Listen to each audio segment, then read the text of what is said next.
It all starts in a world completely ruled by people born with brilliant colors, the untouchable upper class.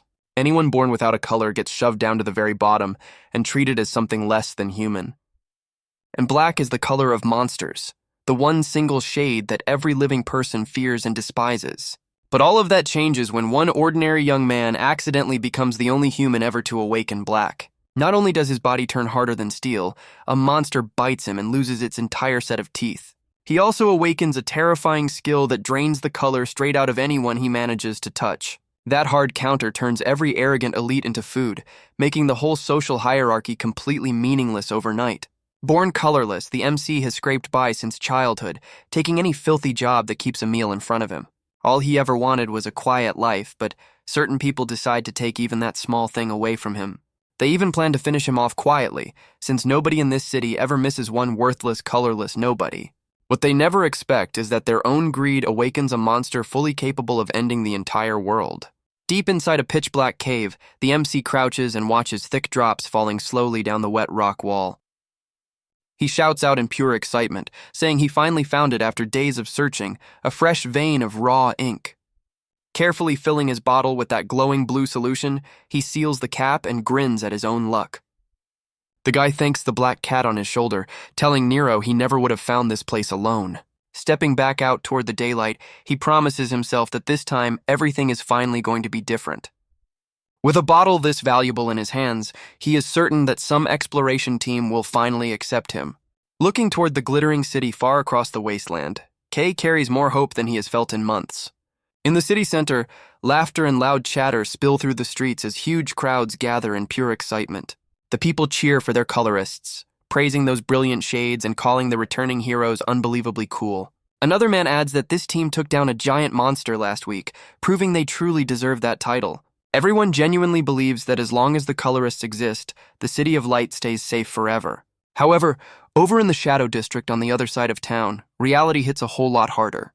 Kay gets kicked out of a recruitment office and lands hard on the stone while a voice screams at him. The doorman snarls down at him, asking how many times he has to say this place is not for his kind. After all that effort hunting ink in the dark, the boy holds the bottle up high and demands to know why. He insists that he already proved his ability out there, so he cannot understand what the actual problem is. Losing patience completely, the man looks him dead in the eye and spells it out. He is colorless. Kay stands frozen under the insult while the guard lectures him that everyone is born into a fixed role. The doorman growls at him to listen carefully, because a colorless bastard never gets a second chance here. Suddenly, a burst of red pressure blasts Kay backward, leaving him gasping on the ground in real pain. The men standing in the office doorway look down at him with nothing but open contempt in their eyes. They stress that the pioneer title belongs only to the chosen, since weaklings never survive one night out there. The team brags about risking their lives in the Blackland, hunting resources and treasure for the whole city. They sacrifice everything for humanity's future, just to be worshipped as heroes the moment they come home again. Turning away, the doorman leaves one last insult, telling him to find work that fits a colorless nobody. The heavy wooden door slams shut behind them, leaving Kay standing alone in the cold silence of the street. Seeing Nero crawl out from inside his shirt, worried, the guy forces a small smile onto his bruised face. He comforts the cat, saying plenty of other places exist, and he got used to this a very long time ago. Then his eyes burn with fresh resolve as he swears out loud that he will become the greatest colorist alive. Kay quickly tucks Nero back inside his coat so nobody walking the street spots the creature riding with him. Walking through the crowded market, the boy tells himself he will simply try his luck somewhere else tomorrow. From a rooftop high above, a mysterious blue-haired man watches Kay closely without the boy ever noticing him. Stopping in the middle of the crowd, Kay pulls out his notebook to check the next names on his list. One by one, he crosses off the final entries in that little book with a hand that keeps shaking. He sighs in real disappointment, realizing that every single road he walked today turned into another dead end. With no options left in the entire district, the young man drags himself back to Marine's machine workshop. Pushing through the door, Kay announces that he is home, his voice heavy with the weight of the day. Busy at her bench, Marine greets him brightly, then notices his face and asks whether he failed again. He just nods and Nero climbs out of his coat, making the girl gasp at the state of both of them. Marine gets furious on his behalf, insisting those people are blind since he outclasses normal pioneers easily. She argues that he already proved himself completely by dragging supplies out of the Black Land on his own. But Kay stays humble about it, saying he only managed that because Nero guided him the entire way there. Worn down by the whole miserable day, he hands over the blue ink bottle and tells her to use it. Pouring it into her machine, Marine complains that the ink shortage has become an absolute disaster this year. She stresses that everyone's entire way of life in this city depends completely on a steady supply of ink. Suddenly remembering something, the mechanic turns serious and asks whether he ever thought about her offer. Seeing him hesitate out of fear, she slams a notice down on the table and calls it a real opportunity. It is a recruitment form for an S-rank pioneer company, easily the highest tier in the entire city. Kay stares at the paper, admitting he never applied because he always assumed he would fail immediately.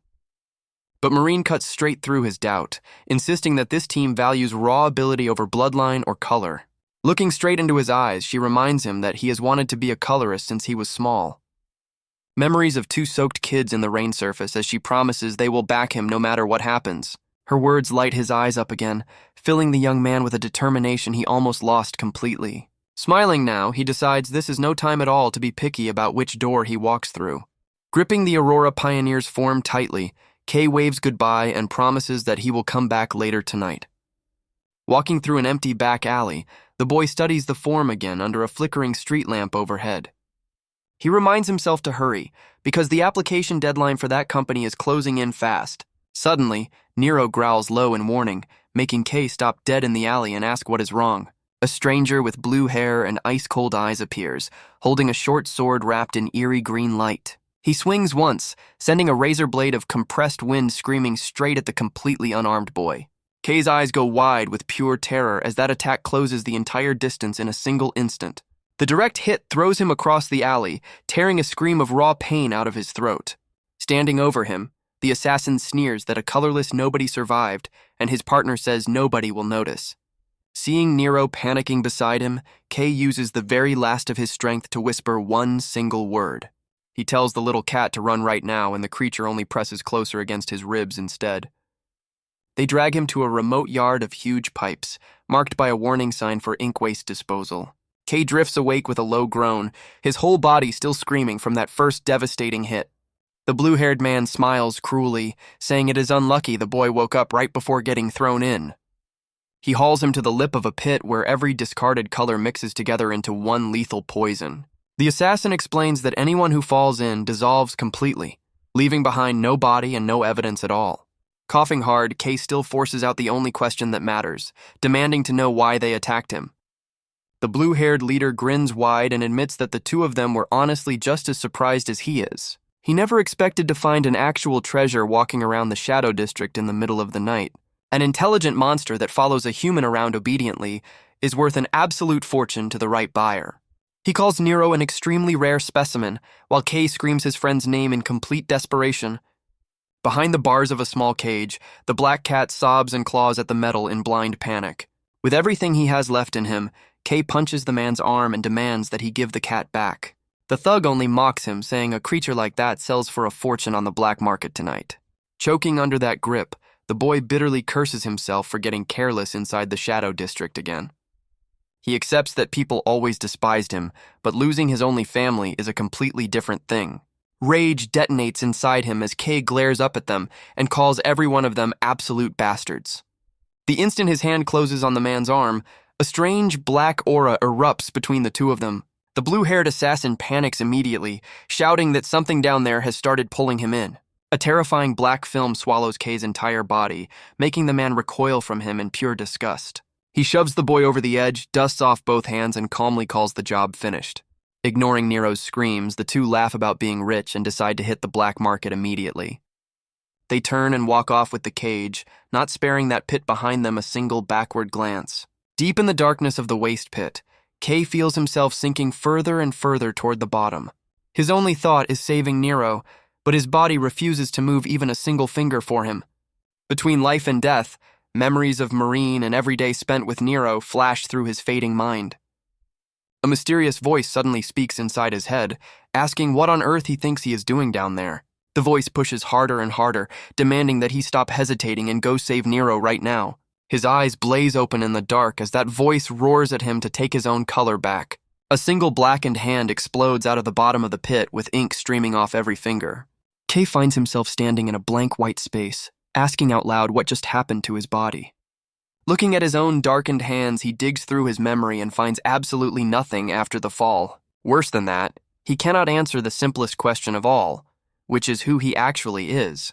Suddenly, Nero's familiar cry echoes through that emptiness, snapping the young man violently back to himself. Spotting the two bastards carrying the cage off in the distance, he remembers the only goal that matters. That is right, he tells himself. He has to save Nero no matter what the thing ends up costing him. His pitch-black hand stretches out across the ruined ground toward them, with a reach no human arm should have. Instantly, a massive column of ink erupts from the pit and twists itself into a screaming black tornado. Both assassins stumble back in terror as every last drop of waste vanishes in a single blink. Out of the black smoke, a horrifying silhouette steps forward, making both men shake completely uncontrollably. Then something that none of them can even put a name to comes tearing out of that darkness. The blue-haired man's eyes bulge, cold sweat pouring down as he asks whether this thing is a monster. A gigantic hand of pure shadow shoots out and ends them both before either one understands anything. By the next morning, the whole block is a graveyard of collapsed buildings and slowly drifting dust. A panicking witness shouts at a police officer that he saw the entire thing with his own two eyes. The officer writes every word of it down while answering with obvious doubt in his tired voice. Nearby, medics carry a gray, lifeless body on a stretcher with every trace of color drained out.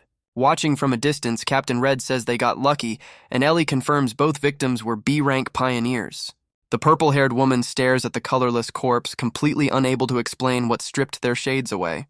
Red admits that question matters, but tells her to set it aside since they came for the giant monster. Recognizing the two of them at last, the officer gasps and calls them colorists, straightening up instantly. Meeting a colorist is like meeting a living legend, so he bows deeply and introduces himself as the supervisor. Red says he only accepted an investigation request, then asks to be led straight into the ruin zone. The two of them stop in front of a crater easily wide enough to swallow an entire house. Red confirms that there really are monster traces here, while Ellie calls the whole situation genuinely bizarre. Worried about a new variant, she starts a theory, but Red cuts her off before she can finish it. Instead, he tells her to focus on figuring out how anyone is supposed to track a monster like that. Somewhere in that same wreckage, Nero's cry breaks the silence, and Kay drifts awake with a low groan. He shoots upright, grabs the cat, and asks over and over again whether Nero got hurt anywhere. Then confusion sets in as he tries to piece together what actually happened down inside that pit. Memories of the two assassins come flooding back, and the boy grits his teeth in bitter anger. Looking at the destruction spread around him, he wonders whether the ink swallowed those men whole. Suddenly, he glances down at his own hands, and a truly horrible thought hits him hard. Lost in that thought, Kay realizes with a jolt that his body finally carries an actual color. "Color," he says out loud, completely unable to explain how any single part of this could happen.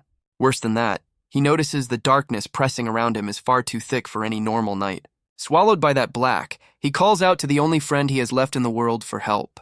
Instantly, Nero starts spinning in midair and gives off a strange light that keeps growing brighter. The cat's whole body blazes like a lantern, shoving the gloom back across the entire clearing. What that light reveals is genuinely horrifying. Countless monsters lurking between twisted trees that grew wrong. Stunned, Kay finally understands where he is standing and forces out the words, "the Black Land." Far off, the city glows faintly, while he stands in a forest only B-rank pioneers dare to enter. Through the dark, Nero flashes again and again, warning him every single time something moves nearby. That light lets the boy dodge attacks that should have torn him completely apart in seconds. Even so, the shadows stay thick, filled with countless pairs of eyes tracking his every single step.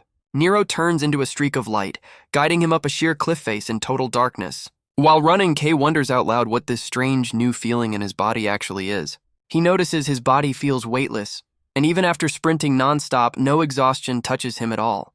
His speed and his agility have jumped to a level completely different from anything he ever knew.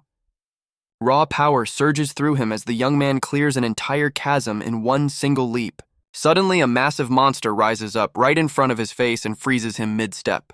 Kay panics, realizing there is nowhere left to run, and mutters that he is about to die here. He shuts his eyes tight and braces for the jaws of death closing around his whole body.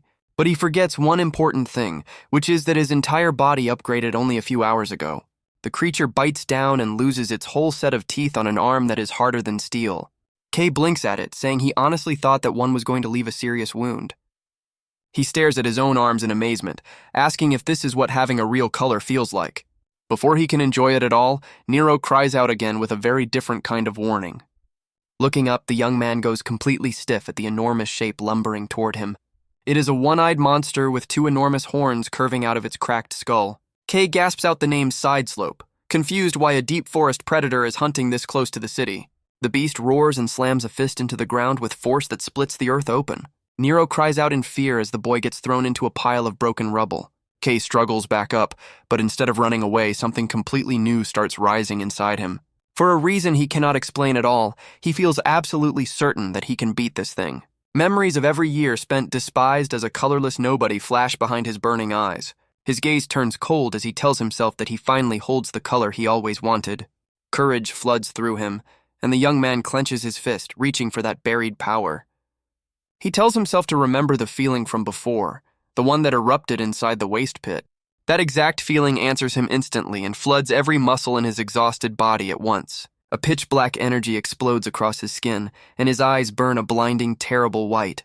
The Sideslope roars again and brings a giant hand down to crush him completely flat. Refusing to stay on defense, Kay plants his feet and launches upward at absolutely insane speed. He pours everything he has into one fist and drives it straight into the monster's face. The blast throws the Sideslope's massive body away and shakes the entire tree line behind it. Through the drifting black smoke, Kay's eyes glow with a power he does not understand yet. Then he freezes completely because he is somehow standing in front of a lush green valley. He looks at the stream cutting through those trees and asks in a choked voice if this is color. But while he stands there taking all of it in, the air around him suddenly changes. The black aura goes chaotic, twisting violently around his arms and leaving the young man stunned. A pillar of white light crashes down from above and slams into the deep forest. Nero circles frantically overhead as Kay collapses among the shattered rocks with his color draining away. Looking at his hands turning pale, he realizes the horrifying truth. Using power burns his color away. Kay grits his teeth against the pain, and that mysterious voice returns, saying food is sitting right there. The voice points toward the fallen monster and keeps tempting him, calling that color his for the taking. It asks whether he actually wants to die, then says the solution is simple, just reach out. Panting from sheer exhaustion, the young man feels himself swaying toward that whispered instruction in his skull. Unsure whether this is right or wrong, he shakily lays his open palm on the giant Sideslope. Instantly, black energy erupts and rips the color out of the corpse, leaving Nero frozen in shock. Once the absorption finishes, Kay wheezes hard, but feels a little life creeping back into his limbs. He exhales in real relief and mutters that he is actually going to survive this after all. Back at the workshop, Maureen is buried in her work when the door chime suddenly rings out. She looks up with a bright smile and asks the customer whether they need anything special today. Maureen starts feeling uneasy and carefully asks the man whether he realizes how suspicious he looks. Seeing him keep walking closer anyway, she grabs a huge wrench and shouts a warning to stop right there. When that shadow suddenly closes the distance, she squeezes her eyes shut and screams at the top of her lungs. But the stranger halts and slowly pulls the hood down, revealing a gentle and very familiar smile. Realizing the prank went way too far, Kay scratches his head and apologizes for scaring her like that. Maureen stands there, stunned, stammering out his name and asking what on earth happened to his appearance. After hearing the whole story from beginning to end, the girl's expression darkens into something dangerous. Maureen shakes with rage, saying she is absolutely furious about what those men did to her friend. She swings her weapon around wildly, insisting those bastards deserve to get their skulls caved in. Seeing her that worked up, Kay quickly calms her down and tells her he already got his payback. Only then does she cool off, sighing at the wrench in her hand and admitting she overdid it. She looks at him with real concern, saying she panicked when he dropped out of contact for days. Then she warns him that black is the color of monsters, so people will look at him differently. Kay stays firm about it, saying what matters now is his shot at the Aurora entrance exam tomorrow.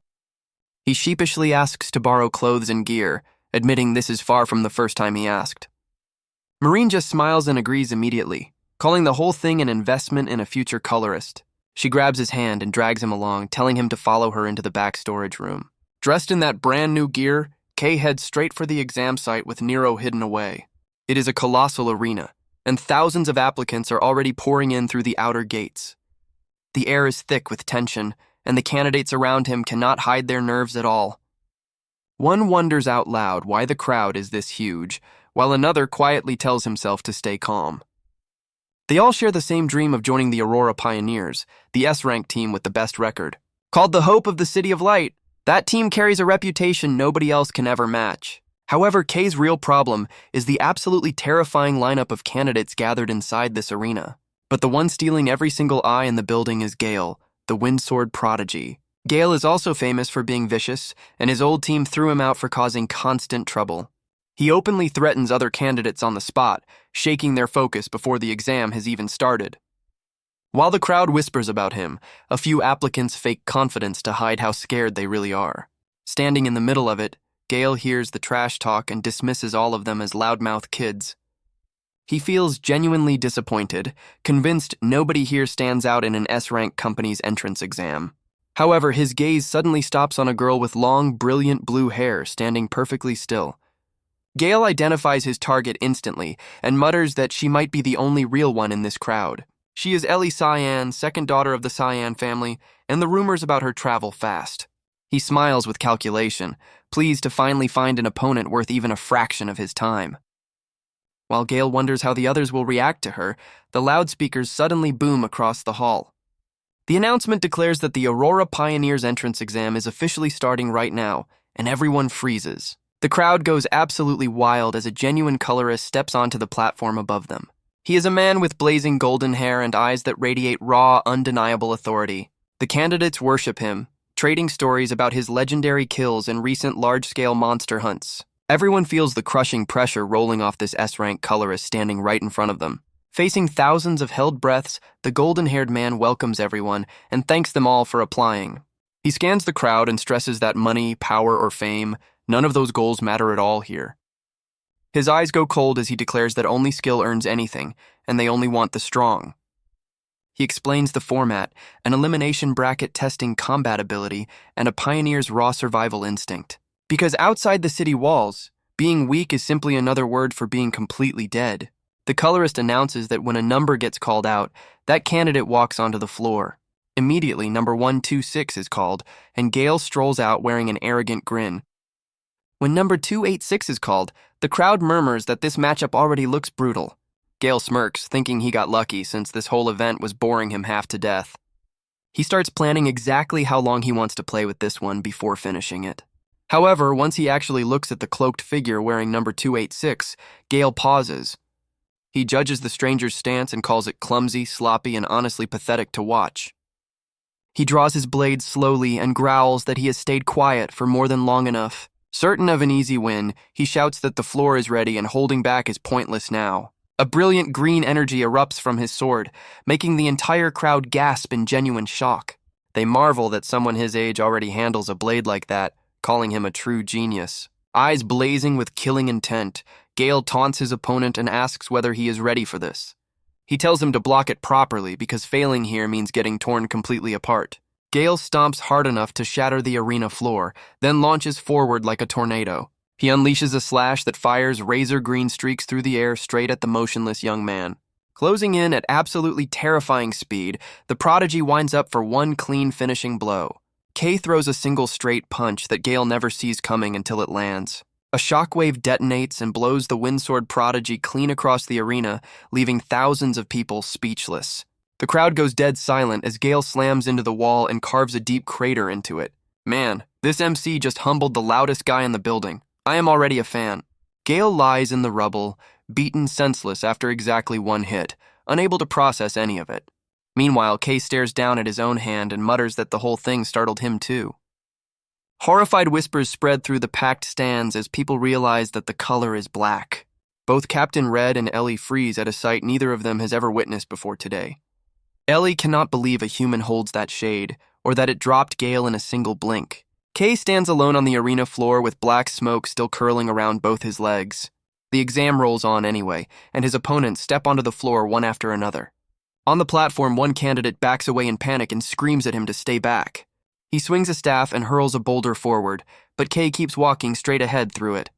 The guy screams again, desperate now, asking why nothing he throws is working on this thing. Kay bursts through the flying debris and lands a punch that sends him off the floor entirely. He drops opponent after opponent, forcing the announcer to call his number again and again. Watching from the high balcony, the golden-haired colorist studies the young man very carefully indeed. He mutters that this kid looks promising, the first black ever, and decides to recruit him early. Right after that, Captain Red walks into the hall, and everyone around him bows immediately. Asked why he showed up here, Red answers casually that he was only passing through. Reminded about the monster investigation, he sighs and admits there has been absolutely zero progress. He complains that finding that one mysterious creature is somehow harder than reaching the sky. The examiner brightens up, mentioning the Cyan heiress and one extremely unusual candidate this year. Looking down at the arena floor, Red goes completely still and says one word, black. The examiner grins at him, saying that he knew the captain would notice that color immediately. He adds that the kid already destroyed a top candidate and is absolutely certain to pass. Ellie asks whether that boy is connected, and Red admits the timing is far too convenient. From the balcony, the colorist decides that they should simply keep watching him for now. Down below, Kay stares at his hands, thrilled by a winning streak he genuinely never expected. Still, he warns himself to be careful, because burning through his color again could finish him. Suddenly, a violent burst of ice detonates right beside him and makes the young man jump. Stepping out of that freezing mist is candidate number 17, the heiress Ellie Cyan herself. The announcement rings out while she stands calmly beside an opponent, frozen completely solid in ice. The crowd praises the Cyan family color and calls her skill worthy of a noble heiress. Kay wonders out loud how anyone in this building is supposed to beat an opponent that terrifying. When the two of them pass each other on the walkway, Ellie suddenly stops moving. She turns and studies him with a cold, searching stare that leaves him totally confused. Her blue eyes bore into the young man with open suspicion written all over her face. Right then, the golden-haired examiner announces the end of the first round and thanks everyone. He explains that they are behind schedule, so the next test begins with no break at all. The eliminated candidates trudge out, leaving a heavy tension behind for everyone still standing there. Just as the examiner starts announcing it, another voice cuts him off from the side of the stage. Captain Red steps forward wearing a wide smile that promises nothing good for anybody here. He declares that the second test of this exam will be run personally by him. The appearance of a top colorist sends a visible shock through every candidate in the arena. Red is one of the strongest men in the City of Light, famous for reclaiming Blackland territory. They say his power scares his own teammates, and the crowd decides they are completely finished. The examiner nervously asks whether he is sure, warning that the boss will chew him out for this. Red just smiles, says getting yelled at is his daily routine, then turns toward the candidates. The test is extremely simple, he growls at them, because all they have to do is endure. Instantly, a monstrous wall of flame erupts out of his body and floods the arena. The heat rolls across the floor as Red wraps every single candidate inside a burning sphere. He calmly explains that he is recreating the environment of a region he once walked through. He stresses that the Black Land breaks human bodies, calling this nothing but a warm fireplace. Passing means enduring that heat, and failing means they never deserved the pioneer title anyway. Inside that warm fireplace, candidates are already screaming that the temperature is completely unbearable for humans. Watching from above, the examiner notes that Red supposedly slacks off, yet his control never slipped. He marvels that the captain wrapped this many people in separate barriers in a single instant. That, he admits, is the level of a man who already reached the absolute top of the ladder. Suddenly, a sharp cracking sound cuts straight through the constant roar of the surrounding flames. In the middle of that red sea, a sphere of blue ice appears and radiates freezing air. Ellie Cyan shatters the heat barrier from the inside using nothing but her own frost. Red raises an eyebrow, genuinely impressed, since his flames should have hard countered her color. He decides right there that this girl absolutely deserves to be called a real genius. Then he remembers someone else and wonders how that black-haired kid is holding up down there. He notes the boy is enduring somehow, then shrugs, admitting he never expected much from him anyway. Red looks genuinely disappointed, deciding the kid is only another ordinary candidate after all that. In reality, Kay is in total panic, realizing that he is completely out of options. He curses himself for burning so much color in the previous fight instead of saving it. The situation only worsens as he feels his reserves draining faster the longer he holds on. His color is bleeding out fast, and exposure means getting turned into somebody's lab rat. Kay decides sitting still is not an option, and starts hunting for anything at all he can absorb. His eyes finally land on the energy barrier, wrapped tightly around his own burning body. A reckless idea flashes through his head, because that barrier is also made of pure color. Out of time completely, the young man reaches out and touches the burning wall directly. Instantly, red energy spirals into his palm, making every candidate near him scream in shock. The whole floor turns chaotic with streaks of red and black tangling violently together above him. Kay stands at the center of an energy explosion that leaves the entire arena stunned. Nobody watching from the stands can even form the question of what is actually happening. Both Captain Red and the golden-haired examiner stand frozen at a sight neither has ever seen. After a long silence, Red breaks into a delighted grin and says they found a genuine madman. Kay stands tall on the floor with both hands burning in a black and crimson power. The arena falls into a suffocating silence with every eye locked on number 286. Kay starts sweating hard, realizing that he drew far more attention than he ever wanted. For Ellie, this exam carries enormous weight, and she quietly swears to prove her family's strength. Around her, people keep asking whether black is a shade any human should be able to hold. Raised to always be the best at everything, she never expected to meet someone like him today. She tells herself she cannot disappoint her older sister, yet admits that he is genuinely strong. After watching those brutal strikes, Ellie accepts that even at full power, winning is not guaranteed. She senses something strange coming off him, something that ordinary logic cannot explain at all. Staring at his back wrapped in black smoke, she quietly asks herself what he actually is. Right then, Captain Red walks over and throws a very friendly arm around Kay's shoulders.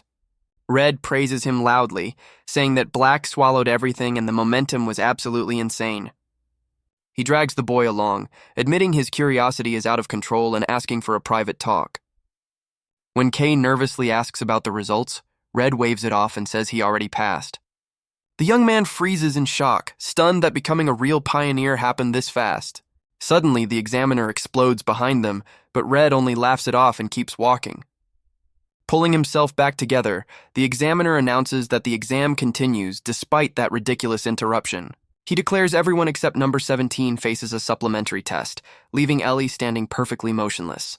The heavy door slams shut, cutting him off from the noise of the arena behind him. Red tells the boy to wait by the vehicle and walks off to handle something else.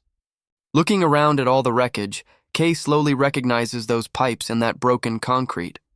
He goes pale, realizing this is exactly where they threw him into the ink waste pit. Red returns and casually brings up the incident that flattened this whole district not long ago. According to every witness they questioned, he says, the whole story sounds completely impossible. A gigantic creature with a pitch-black hand appeared out of nowhere and destroyed everything here.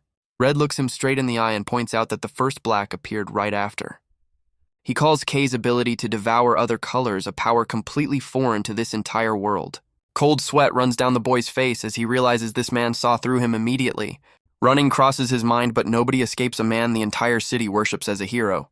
Seeing how tense the boy has gone, Red has clearly already guessed most of the story. He admits his real job is the investigation, but Kay's ability interests him far more than that. Based on the second test alone, he states flatly that Kay cannot control what he pulls in. Facing that sharp reading from a veteran, the young man cannot find one word to argue with. To learn how this power actually works, Red decides to run a live experiment on the spot.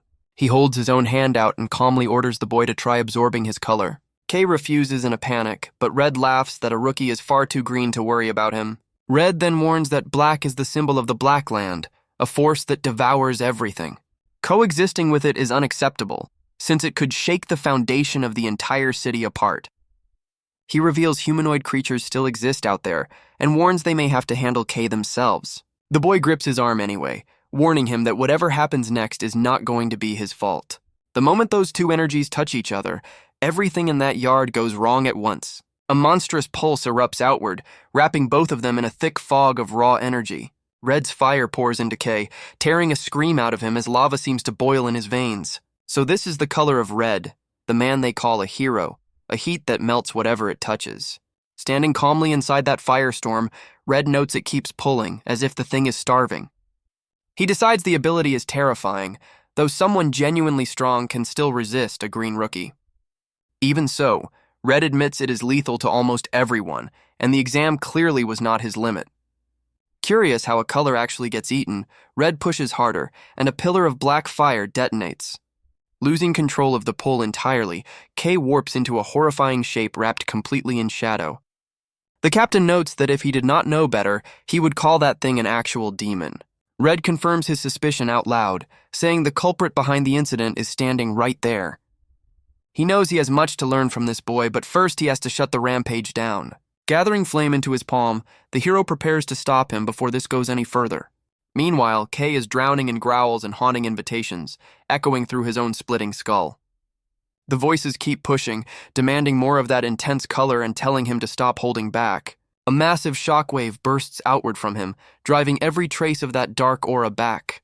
When the dust finally settles, the young man drops to his knees, gasping hard for air. Red stares in genuine amazement that the boy suppressed that much power completely on his own. K mutters that he thought he was finished, wondering why he lost control that fast. He glances nervously at the captain, terrified that he just exposed his true nature to him. Breaking the silence, he offers that the power hit harder than planned, but the test still worked. Red laughs and calls it genuinely fascinating, saying anything worth having demands accepting some risk. Then he gets straight to business, reminding K that he was assigned to close this case. Looking him dead in the eye, Red states that a very suspicious suspect is standing right there. Red explains that far more powerful people care about this destruction than K possibly realizes. He cites damages in the hundreds of millions, then warns about exile or a life as a lab rat. K panics, cornered, bitterly aware he was the victim with no way at all to prove it. Right then, Red offers a lifeline, saying he might be able to sort the whole thing out.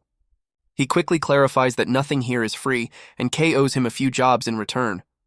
Facing crushing debt or a laboratory table, the boy agrees to absolutely anything he asks. Red smirks at that word. Everything. Watching the young man walk in exactly like a lost lamb. Watching the wasteland roll past the expedition train window, K admits he never traveled this far before. The engines roar as the huge vehicle glides over dry ground, carrying his first step as a pioneer. Suddenly, Gale breaks his train of thought, calling out to the black-haired guy across the aisle. He makes his irritation completely obvious, telling K to stop the stupid act and sit down. Being on a squad with these two people is something he still cannot quite believe. What used to be a dream is real now, though his teammates are far less friendly than expected. It all began with Red's offer, when the captain picked an unexplored region and asked for his help. Seeing his worried face, Red laughed and told him to relax, since he would not be going alone. He explained that every single rookie joins this trip, and K is simply one of them. Before walking off, he sternly reminded the boy to show up at exactly the right place. Back in the present, K finds Ellie and Gale already waiting for him on board. He understands that Red's interference completely wrecked the original evaluation process for every candidate there, so every other candidate got one more chance in order to keep the whole thing fair. Ellie scored highest of all and personally requested a place on Red's squad to prove herself. Sitting across from K, Gale radiates killing intent and grinds his teeth in pure humiliation. He still cannot swallow that loss, insisting that he was careless for exactly 1 second. Glaring at him, Gale warns that once this expedition ends, K should start preparing himself. However, Ellie shuts him down with 2 ice-cold words, simply telling him to forget it. She says he will only lose all over again, because K is far beyond his level. Confused about whose side she is on, K hears her announce that she fights him first. Ellie claims the two of them already settled that with a single look during the exam. She turns on Gale with a razor stare and tells him to stay quiet and wait his turn. Caught between 2 people leaking that much killing intent, K just sweats and says nothing. He wonders if this is really fine, since he somehow offended both of them without even trying. The expedition train cuts across a dark sea, leaving the city lights behind for the Black Land. Arriving at the Aurora Frontier outpost, K is overwhelmed by the sheer scale of the operation.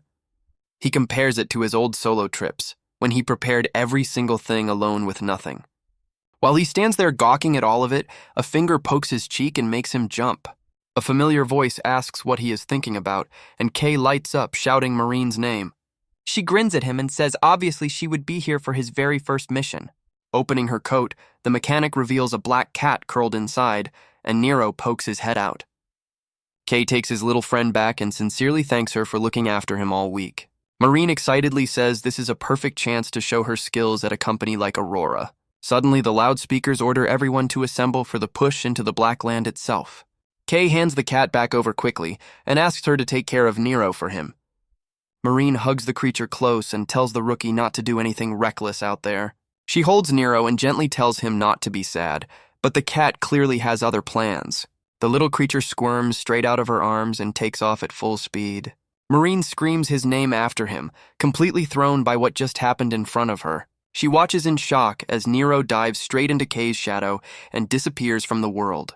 The mechanic can only stammer, asking nobody in particular what she just watched happen there. She calls out to warn him, but Kay has already vanished into the column of pioneers. Ahead of them stands the border outpost, the very last wall before the deadly Black Land. An orange-haired commander gives the order in a firm voice, telling everyone to get ready. She stresses to the whole team that safety always comes before results out in that place. Scout reports place unknown creatures in Sector 21, along with the corpse of an A-rank monster. Commander Arancia demands total vigilance from everyone, then notices a subordinate sprinting straight toward her. He reports that Captain Red took the rookies somewhere else without asking anyone for permission. Arancia's eyes go wide with fury at her colleague's complete and total lack of discipline. The soldier reminds her that she is currently the only commander left standing on site. Groaning, she takes the job, while far away, Red leads 3 rookies deep into a dark ravine. Kay nervously asks whether this route is safe, and Red says the destination is genuinely special.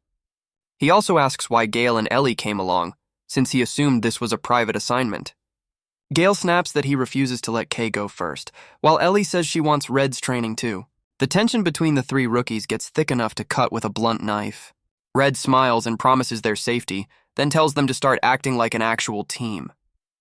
The group pushes deeper and deeper into that pitch-black wilderness with no path behind them. Monsters come pouring at them from every single direction without a moment of pause between waves. Ellie swings her ice blade, carving through enemy after enemy with clean, freezing arcs of light. She realizes how brutal this place is, with suffocating air and creatures that never stop coming. Checking her energy gauge, Ellie reminds herself to budget carefully so she does not run dry early. Watching him stand over a fresh corpse, something about that whole scene genuinely bothers her. Ellie suddenly asks why he never uses a single item, not even during the entrance exam. Kay awkwardly admits that items cost far too much, so he simply trusts his own body instead. Overhearing that, Gale is genuinely shaken by the idea that Kay owns no gear whatsoever. In this world, items are mandatory tools that let knights channel color and kill monsters. Gale remembers that punch and realizes he lost to a man fighting completely bare-handed against him. Grinding his teeth, he swears that one day he will crush Kay with his own 2 fists. Watching the rookies bristle at each other, Red looks thrilled, saying only geniuses create drama like this. He urges all of them forward, announcing cheerfully that today's feast is waiting just ahead. After the monsters fall, Red calls a 10-minute break while Ellie warns nobody to relax yet. Gale pulls out a green vial and mutters that he burned far more color than he expected. Kay watches with open curiosity as the swordsman drains that personal ink bottle completely dry. It is refined ink, the essential item that restores a pioneer's color and energy within seconds. Watching 2 rich kids drink that like water, Kay feels envious, then decides he does not need it. The young man quietly walks up to a fresh monster corpse and reaches one hand out. His teammates stare at his back, having absolutely no idea what he is about to do. A huge black aura erupts out of the carcass and vanishes completely into Kay's open palm. Once it finishes, he clenches his fist and rolls his shoulders, feeling completely brand new. He announces cheerfully to both of them that he is already completely and fully recovered. Ellie asks if he is genuinely fine, and Kay says he has done this many times before. Gale shivers in horror, and Red calls time, leading them to a colossal black barrier in the ravine. Red stares into that pitch-black sphere and explains it is the entire reason he brought them here. He gathers a burning core of flame in his palm and coldly tells all of them to watch closely. The captain fires a heavy blast of fire straight into the surface of that black sphere. The barrier greedily devours all of that energy and comes out even harder than before. Red turns and explains that brute force only feeds the thing and thickens its outer shell. Looking at Kay, he notes how similar it is to his skill, which is exactly why he brought him. He reveals the barrier hides a road into ancient ruins holding their real target, the Astral Shard. Kay, Gale, and Ellie all blink at a name that none of them have ever heard before.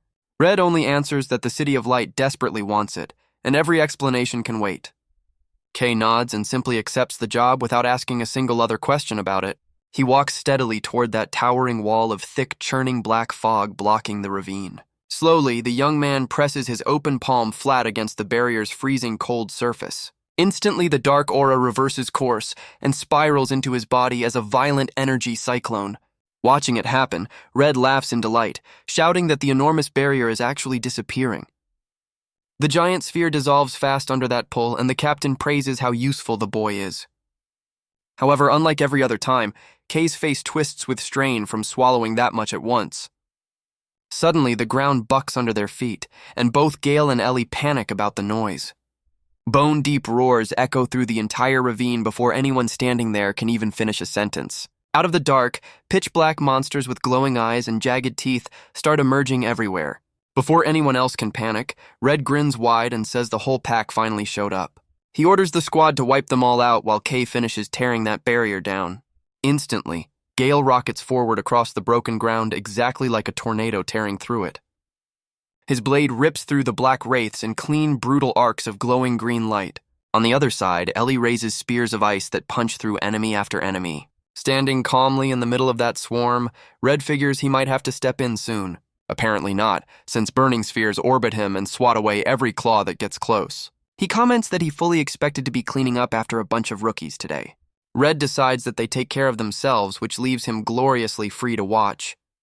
Meanwhile, Kay pours everything he has into the black aura still churning out of that barrier. Something feels wrong because that power feels exactly like his own, and one slip means getting eaten. Then he calms down, realizing this thing is weaker than he is, so the stronger side simply wins. He commits fully to it and drags the entire dark current into his open palm. Kay finally exhales, revealing a bottomless pit below and reporting to the captain that it is clear. Red praises him warmly, saying that his instincts about this strange boy were completely correct. He waves at the others, telling them the barrier is gone and they should regroup right now.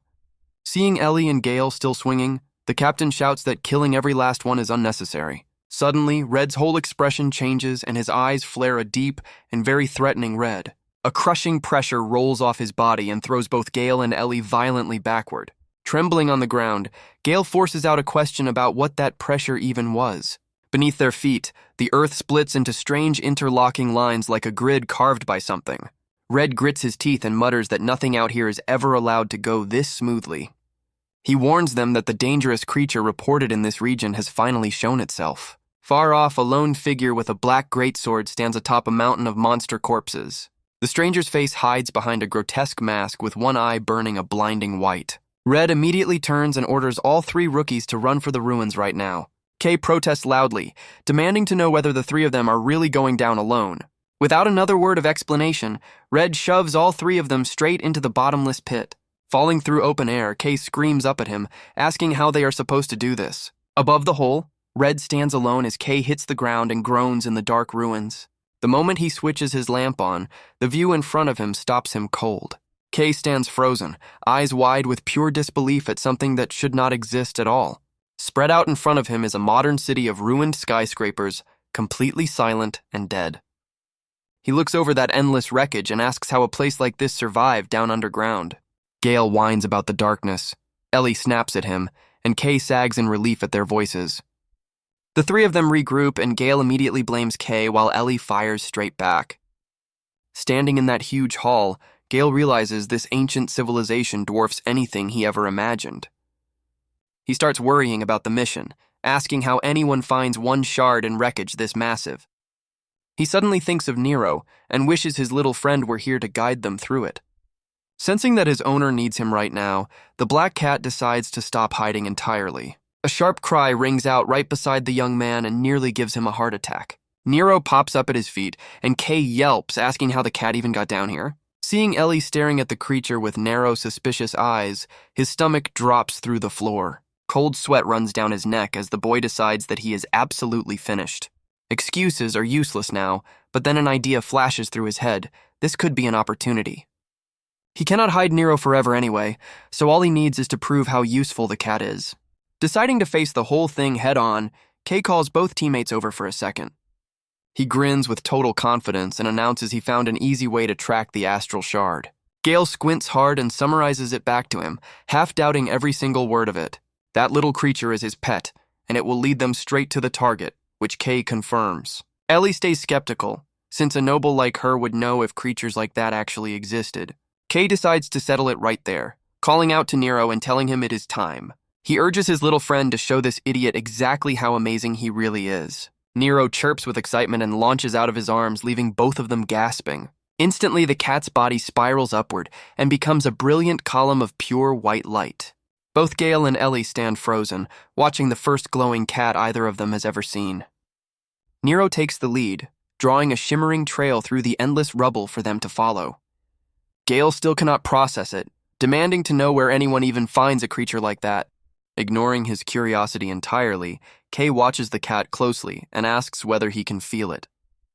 He asks if the shard is somewhere nearby, and Nero answers him with a familiar cry. The cat focuses hard, eyes blazing, pulling the group deeper into a maze of broken concrete.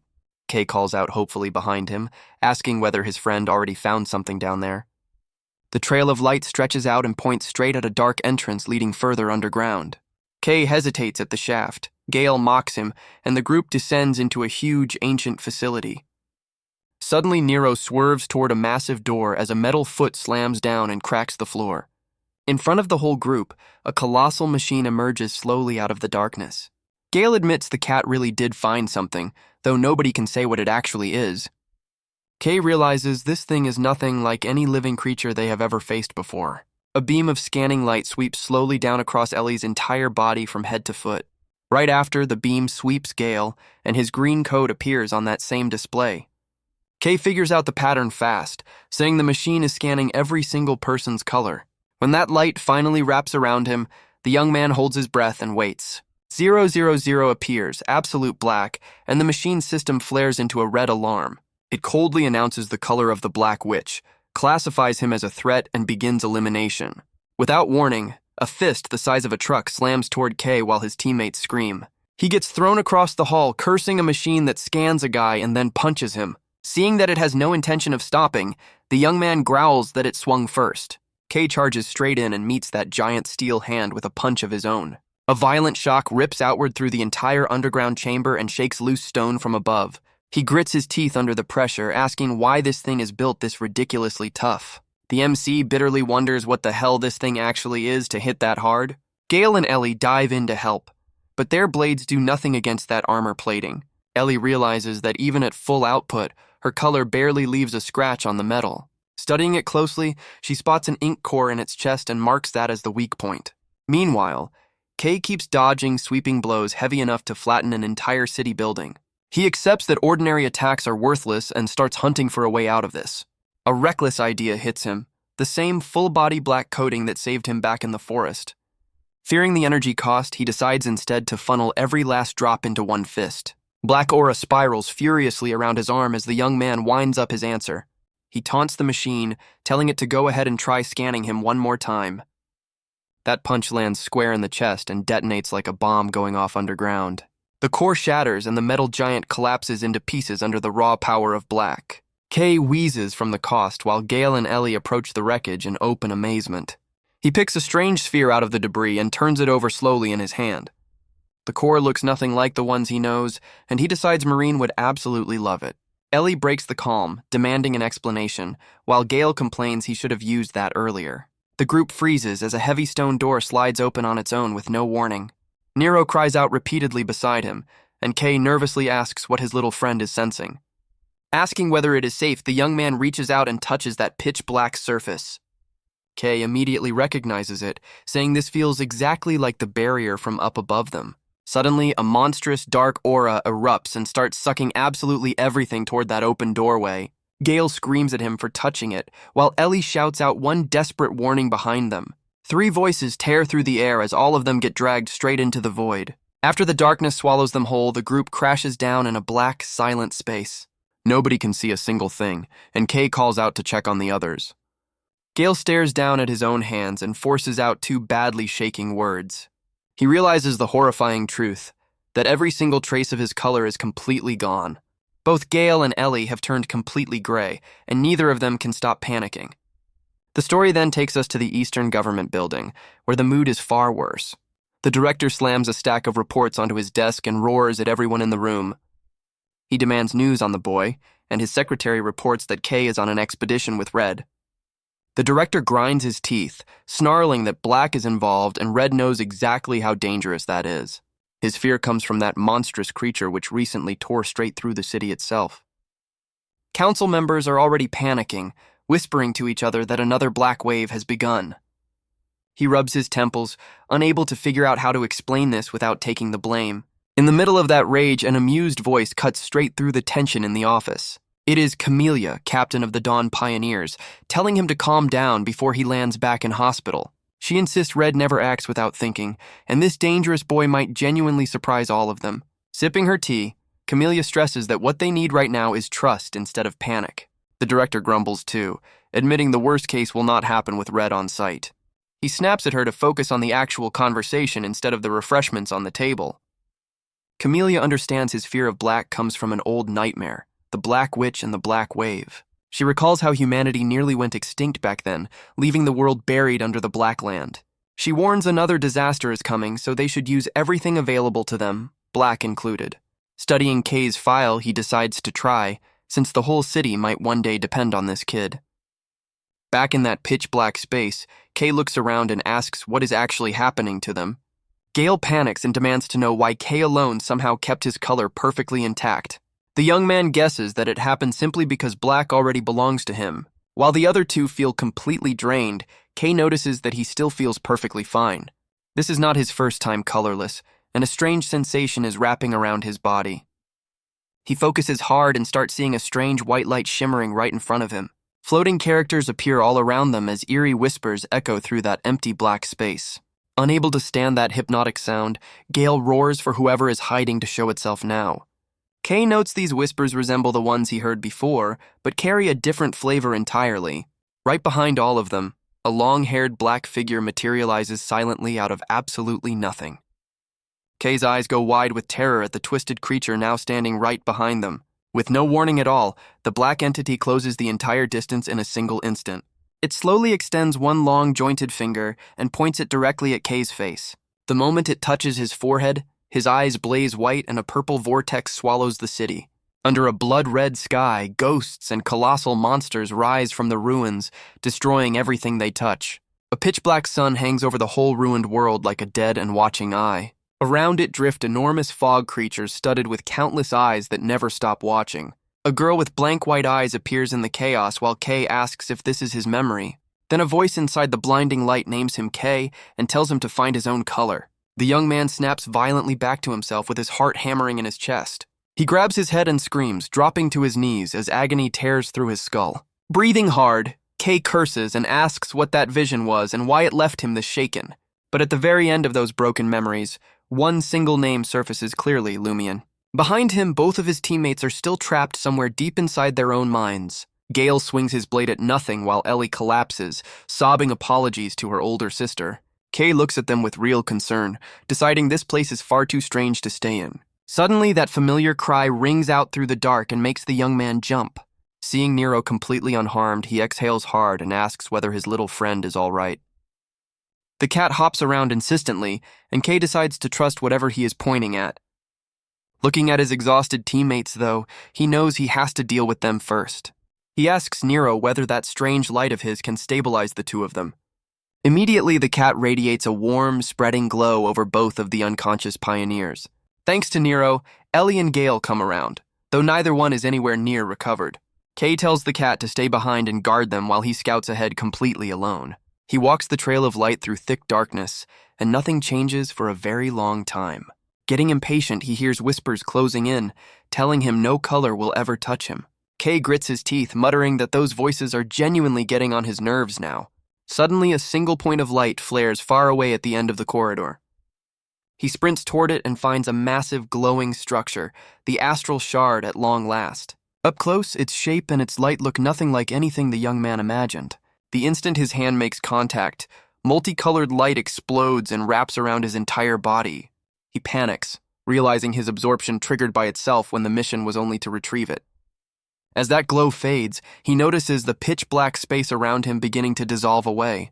He calls out to his teammates, and both of them marvel that he stayed lucid the entire time. He holds the item up excitedly above his head, telling them to look at what he found. Gale is surprised something so small matters, though the color packed inside it is extraordinary. Kay insists he feels normal, and then Nero lunges forward and swallows the astral shard whole. The young man screams in pure horror as his own cat eats the entire mission objective. He shouts at Nero that the glowing rock in his mouth is definitely not food. Gale grabs the cat and roars at it to spit the thing out, making Kay absolutely furious. In the middle of that chaos, the ceiling starts cracking apart with dry, splitting sounds. The floor bucks hard, Gale panics, and Ellie shouts that they need to run right now. The three of them sprint for the faint light at the end of the corridor through falling stone. Elsewhere in the Blackland, the main expedition team stands over a colossal monster corpse. Commander Arancia sighs in exhaustion, while a subordinate wonders aloud what killed something this big. Arancia goes pale at the marks, and her soldier confirms that the battle maniac has genuinely returned. It is the Blade Phantom, a monster wearing a human shape and carrying absurd destructive power. She realizes that he serves as one of the Black Hands under the Black Witch herself. Linking him to the recent settlement attacks, Arancia decides to pull every single person out immediately. She refuses to gamble, since this trip existed only to introduce rookies to the Blackland. Suddenly, a violent shock rolls across the ground and makes the commander flinch very hard. She looks up at a burst of red fire in the distance and recognizes Captain Red's color. Fearing the Blade Phantom is right there with him, she screams at everyone to take cover. A colossal pillar of light hammers into the earth and shakes the entire region around them. Arancia pulls out an enormous mechanical hammer without a single second of visible hesitation. She floods the head with burning energy and swings hard enough to tear the air apart. That single blast wipes every nearby threat out of existence in one blinding instant. Standing in the wreckage, the commander coldly declares that this entire expedition is officially over. She orders the team back to the outpost while she goes to reinforce Captain Red alone. Instantly, Arancia rockets toward that red light still detonating over the distant horizon line. At the center of the battlefield, a huge crater sits surrounded by long, spreading cracks. Captain Red is trading blows with the Blade Phantom in streaks of red and black. His opponent is a terrifying thing with pitch-black skin and eyes full of raw, killing intent. The Phantom swings that black greatsword, and the pressure alone makes the air impossible to breathe. Their clash detonates again and again with impacts that flatten the ground all around them. Red braces both arms against a blade, coming down with the weight of an entire mountain. Even with his fire, he feels the freezing intent radiating off the creature in front of him. Suddenly, the captain fires a huge column of flame upward purely as a distraction tactic. The Phantom reads it instantly, dodges, and quietly compliments the old man on a nice feint. But out of the sky above, Arancia drops in with her mechanical hammer wrapped in fire. She commits to a finishing swing and asks whether he can dodge this one too. The Blade Phantom does not flinch at all, growling that they will simply have to find out. Arancia lands steady in the wreckage and remarks that she showed up a little late today. Seeing his reinforcement finally arrive, Red exhales and jokes that he almost died back there. She waves the joke off immediately and stares hard toward the smoking crater below them. Her hit landed cleanly, she admits, but it was clearly nowhere close to enough damage. Among the rubble, the Blade Phantom still stands there with those blank white eyes glowing. Red tells her to use her color, warns her not to relax, and cuts the conversation short. On the other side of the crater, the Blade Phantom senses something dangerous drawing closer.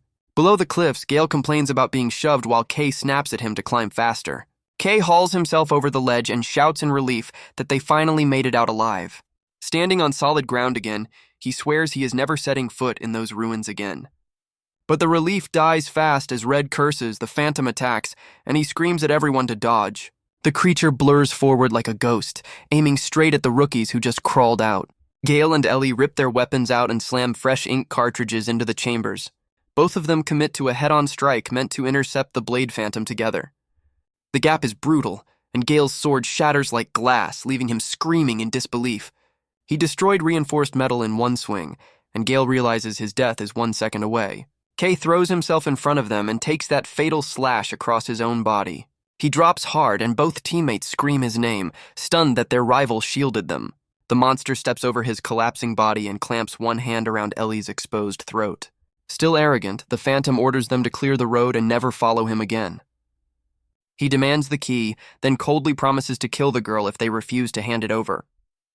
Holding a hostage, he pushes his terms, and Red's eyes flare a deadly, furious red. Below the creature's feet, Kay still lies motionless among the broken stone and drifting dust. Red breathes hard, silently cursing a situation with absolutely no clean way out of it. The Phantom keeps squeezing, telling them to decide fast while Ellie sobs under the blade. However, among the rubble behind them, Kay's fingers twitch and a low groan escapes his throat. Arancia roars at the creature to explain what he even wants, then everyone stares behind him. Captain Red says one single name out loud into the silence, and that name is Kay. Even the demon himself pales, sensing an appalling wave of killing intent building at his back. Kay rises wrapped in churning black tendrils, and the pressure alone crushes the air around them. His shape is no longer human at all, just a shadow entity climbing out of its own grave. The Blade Phantom stares in disbelief, asking how a human could possibly carry that color. Kay's whole arm has vanished completely under a thick coating of living, moving shadow. Suddenly, a monstrous pull yanks the Blade Phantom backward and straight off both his feet. Both Red and Arancia stand completely frozen, unable to process anything they are watching. Deep in Kay's mind, that voice urges him forward, telling him to come closer right now. It never stops pushing him, and in one single blink he is on top of the Phantom. Red shouts in alarm, asking whether Black has already swallowed the boy completely whole. He cannot accept that the teenager in front of him turned into one of the Black Hands. A shadow hand crushes the creature's face, and the Phantom screams that his existence is being stolen. He realizes this is not an illusion at all, but a real power eating his life away. Horrified, the Phantom understands the truth. This boy is the key, as jagged mouths devour him. The shadow mouths tear into him while Kay says he will start with the arms and legs. Refusing to die quietly, the Phantom rips his sword free and swings with everything he has. The collision detonates and shakes the ground across the entire surrounding region of the Black Land. He stares in shock as his strongest strike does absolutely nothing to that shadow armor. The creature stands there trembling as that entity keeps walking calmly toward him. Shadow tendrils stretch out and wrap the Blade Phantom inside a spiral of pure death. Staring death in the face, he bitterly admits he never expected it to end like this. Right as the darkness closes, a commanding shout tears across the battlefield, telling him to look up. Arancia drops out of the sky wrapped in roaring orange fire from head to toe. She swings that giant hammer and announces very plainly that his time is completely finished. He calculates fast and decides to retreat, since he already found exactly what he came for. He leaps away without any warning, and Arancia screams in fury at the fleeing coward. She curses him for running the second things turned, then shouts his escape route to Red. Red decides to catch him before he reaches the abyss, and rockets forward at terrifying speed. He closes in right behind the creature and speaks in a voice with absolutely zero warmth. His eyes burn with killing intent as he asks exactly where the thing thinks it is going. His hand tightens around a sword hilt, glowing a molten and absolutely furious red. A technique named Chroma lands, burning wounds that the Blade Phantom cannot regenerate at all. Red states calmly that now the two of them can finally start fighting each other seriously. Before the creature recovers, he closes again and blasts him away with another heavy strike. The Phantom snarls a threat about next time, then vanishes, swearing that the key will be his. The enemy escapes into the depths while Red watches, completely unable to follow him down. Arancia urges the captain to chase him, but he immediately tells her to stop right there. Red says they came unequipped for the abyss, then tells the apologizing rookies he is glad they lived. His expression darkens as he looks at Kay, asking what they are supposed to do with him.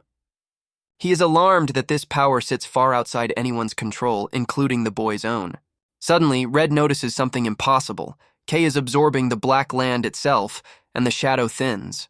The darkness peels away, revealing white hair and the face of an ordinary, exhausted teenager. Everyone stares as Red rushes over, asking whether the boy has come back to himself. Kay collapses the very instant that Shadow Layer disappears completely from his body.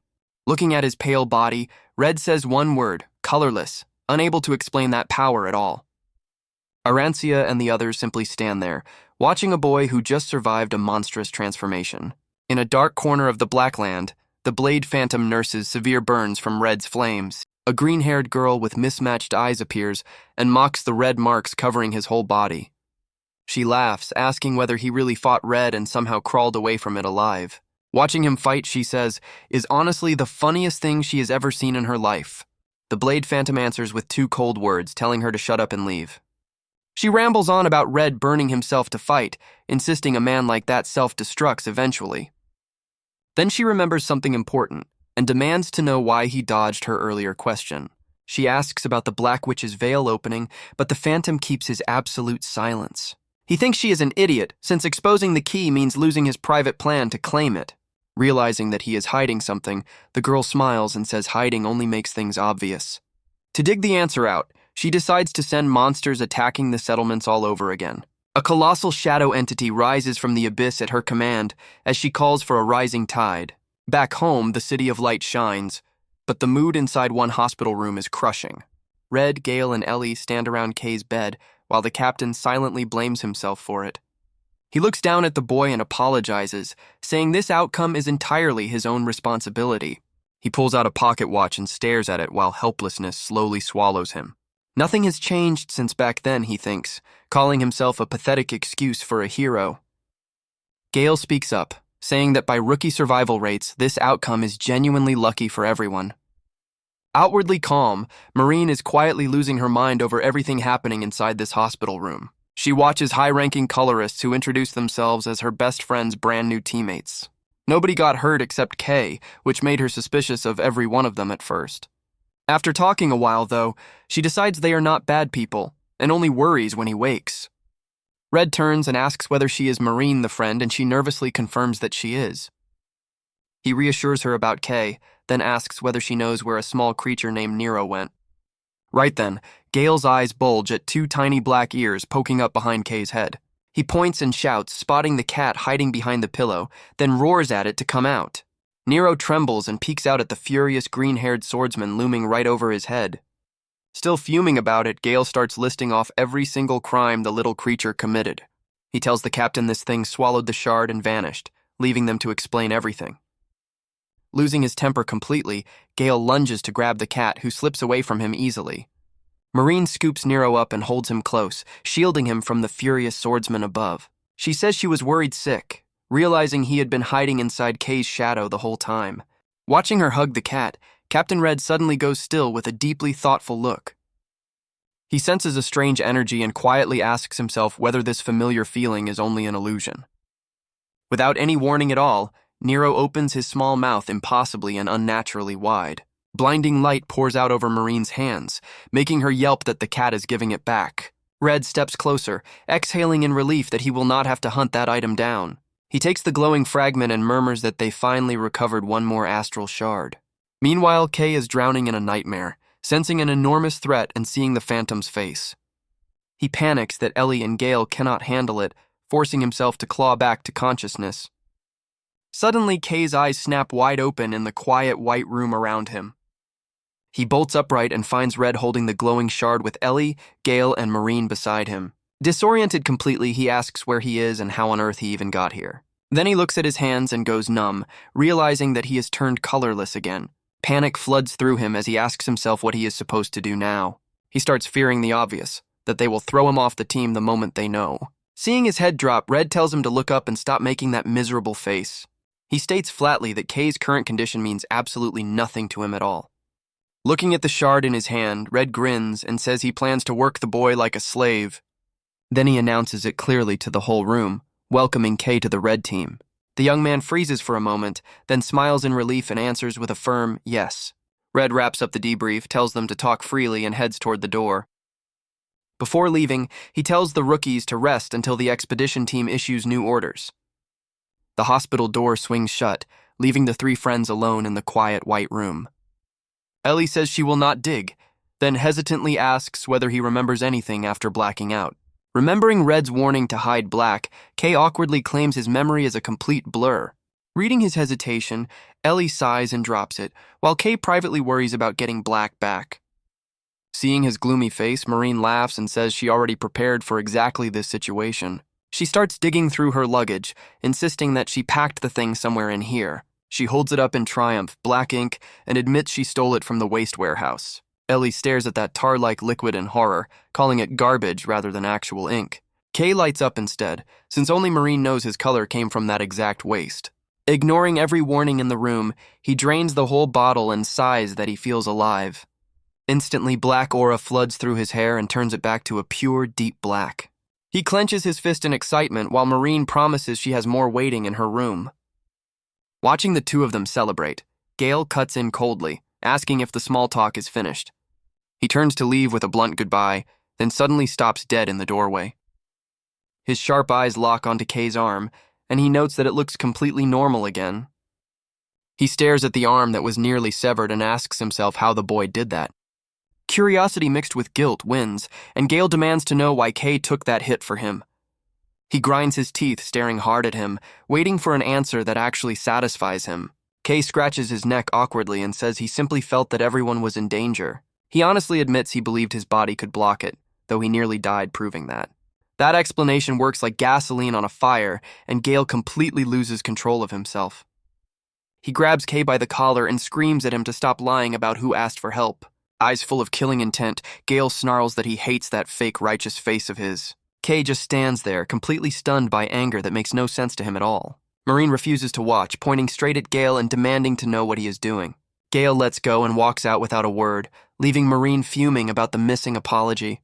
On her way out, she reminds Kay that their duel is only postponed and never canceled. Alone with Marine, he asks if they should head home, then remembers something he wanted to show her. He excitedly tells her that he took down a giant mechanical monster during the scouting run. Reaching up to a shelf, he pulls out an item and says he thought that she would like it.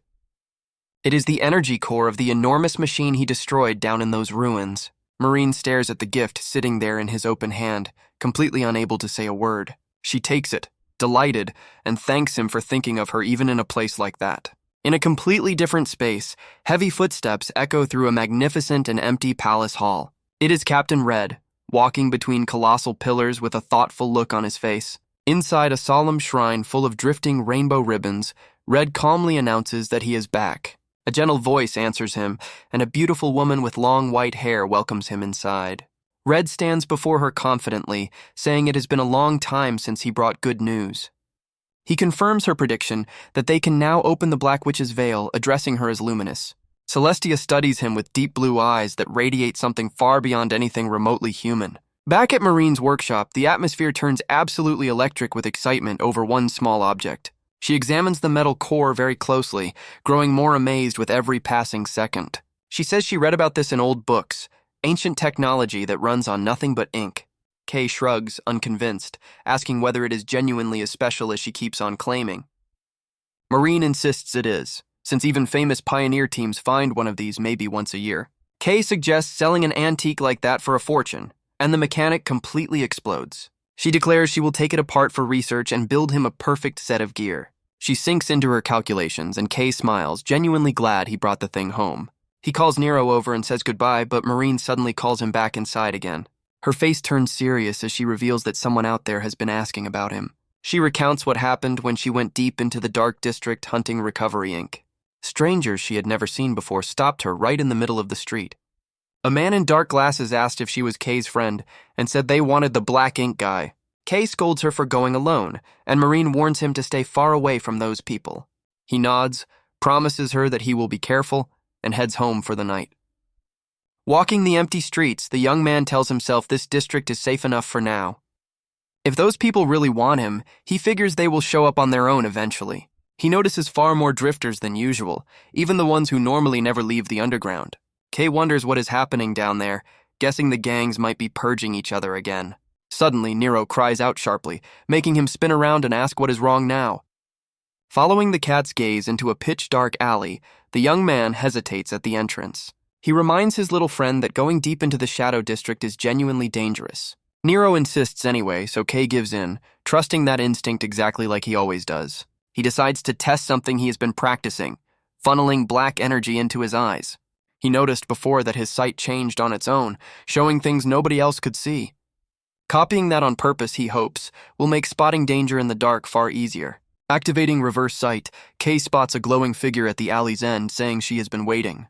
He decides that if this is his hunter, he has to catch them to keep Marine safe. Without a second of hesitation, the young man launches himself toward that mysterious glowing doorway. The moment he crosses that threshold, the entire space twists violently around his whole body. The alley is gone, replaced by blinding white and a colossal pillar of every color. Right then, a clear voice speaks from behind him, calling all of this genuinely interesting. It says she never planned to reveal herself this early, and Kay spins toward a white-haired woman. Smiling at him, she welcomes the air of black ink and introduces herself as Celestia. He has never once seen anyone shine this purely, and the realization lands, she is a luminous.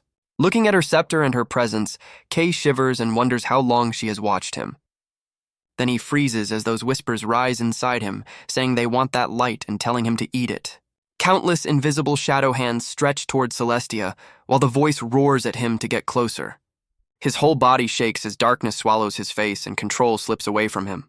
Watching it happen, Celestia raises an eyebrow, noting he got consumed while she did nothing at all.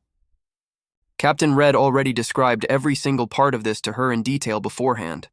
Still, seeing a boy this deeply eaten by shadow and still breathing genuinely amazes her.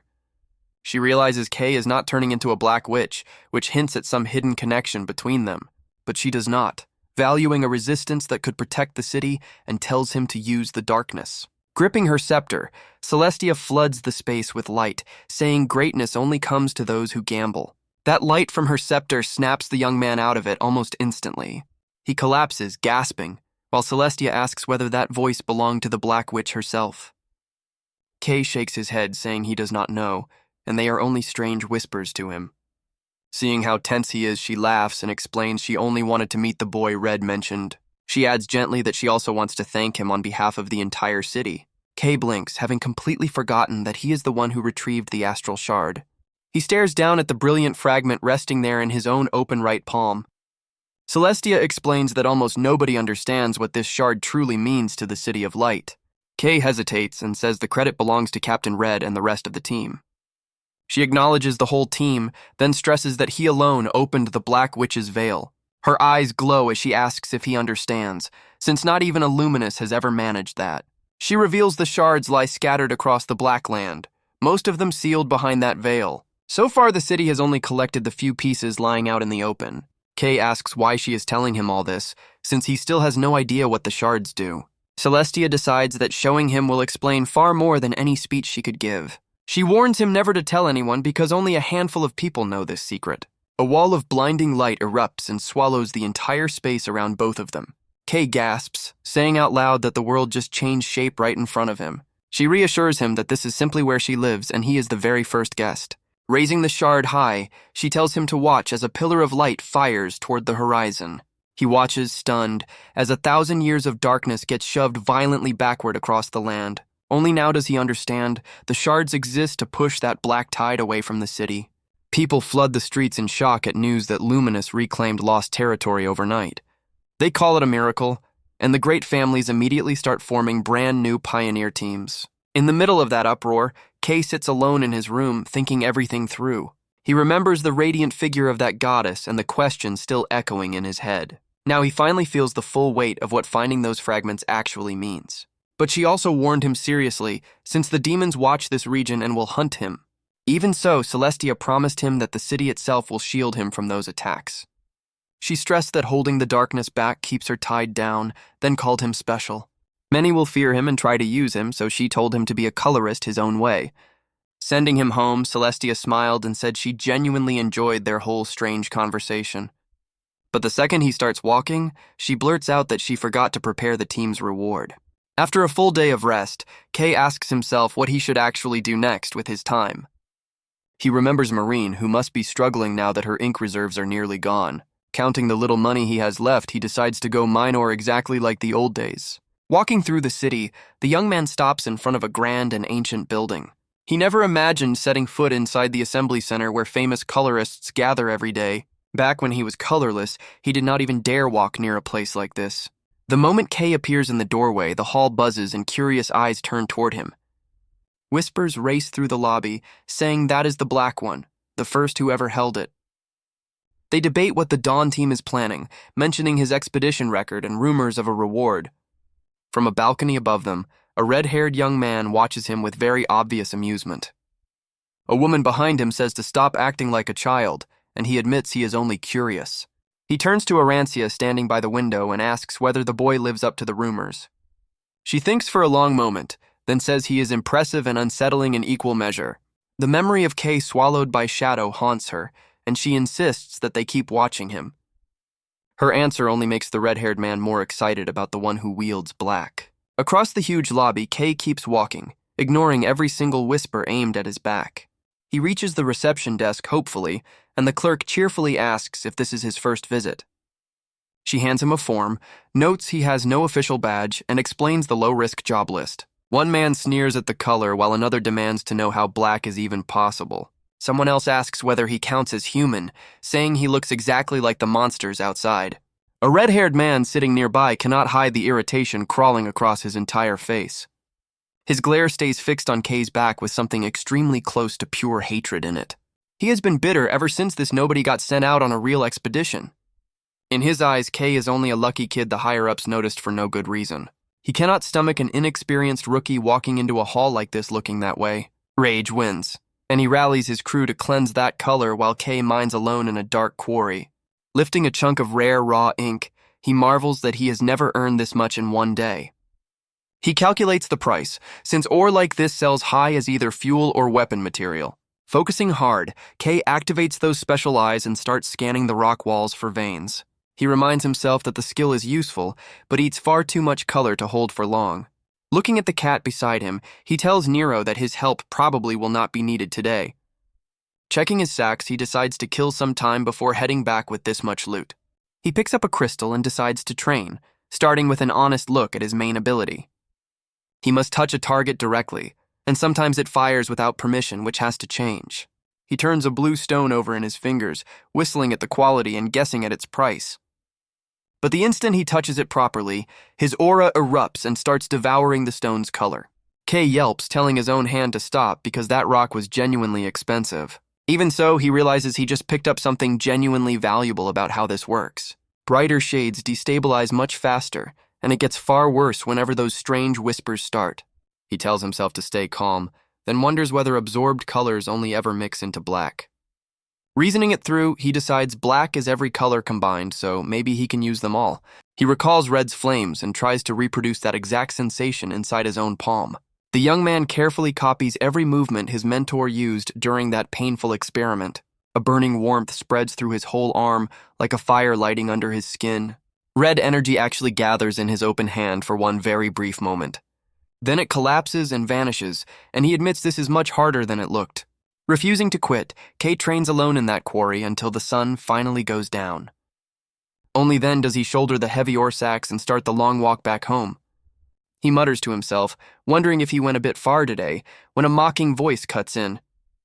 Someone calls him a 1,000-year-old turtle finally crawling out, and 4 figures block the road. The red-haired man steps forward wearing an ugly and deeply satisfied smile on his face. Glaring with open hatred, he says it is a real pleasure to finally meet the bastard. A man called Grab walks up to him, saying they have been waiting for him for ages. The young man stays perfectly calm while that thug keeps pushing his luck even further. Grab lectures him about respecting his elders, then demands that he hand the sacks over. He eyes the sparkle inside those sacks and grins, calling colored ore very good merchandise. Gray joins in eagerly while their leader Munch watches, his eyes turning genuinely vicious. He says a rookie's luck is decent, then offers mercy if Kay reveals where he dug all this. He warns that nobody takes any responsibility if the boy accidentally loses his life out here. Kay says nothing at all and quietly sets those heavy sacks down on the dirt. Grab laughs, completely convinced the kid finally understands exactly who he is dealing with. Before he finishes his sentence, a fist lands square in his face and drops him flat. The other 2 flinch back hard, shouting to ask what he thinks he is doing. Kay flexes his knuckles and says, "There is always trash like them standing in the road." He tells them to come all at once since Marine is waiting and he wants to go home. One of them charges in with a knife and the young man slips the blade easily. His counter throws the thug into the rock wall hard enough to shatter solid stone.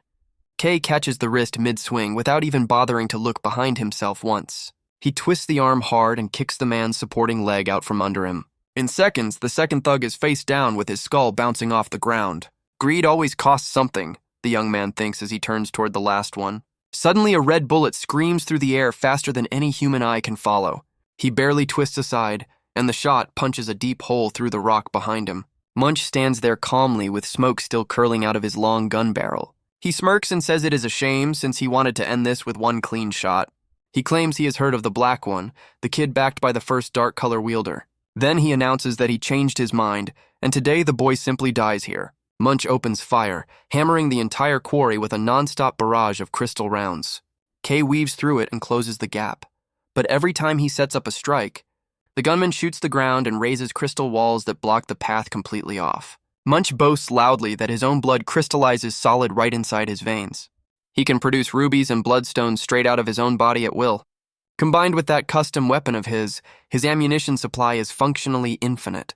He sneers that a garbage color like black could never compare to something this refined. Kay ducks behind a boulder and forces his breathing back under proper control again.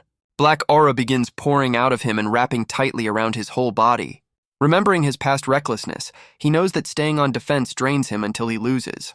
Suddenly, one of the downed thugs lunges up and locks both arms around him tightly. He screams for his boss to take the shot right now while he has him. Munch does not waste that opening for a second and immediately squeezes the trigger. The bullet punches straight through the middle of Kay's unprotected forehead.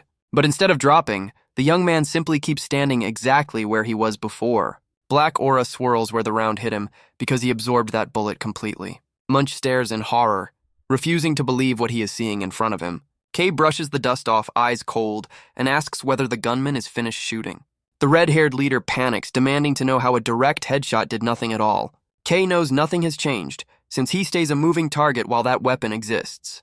He assesses his ability honestly, admitting it burns color faster than he can absorb it.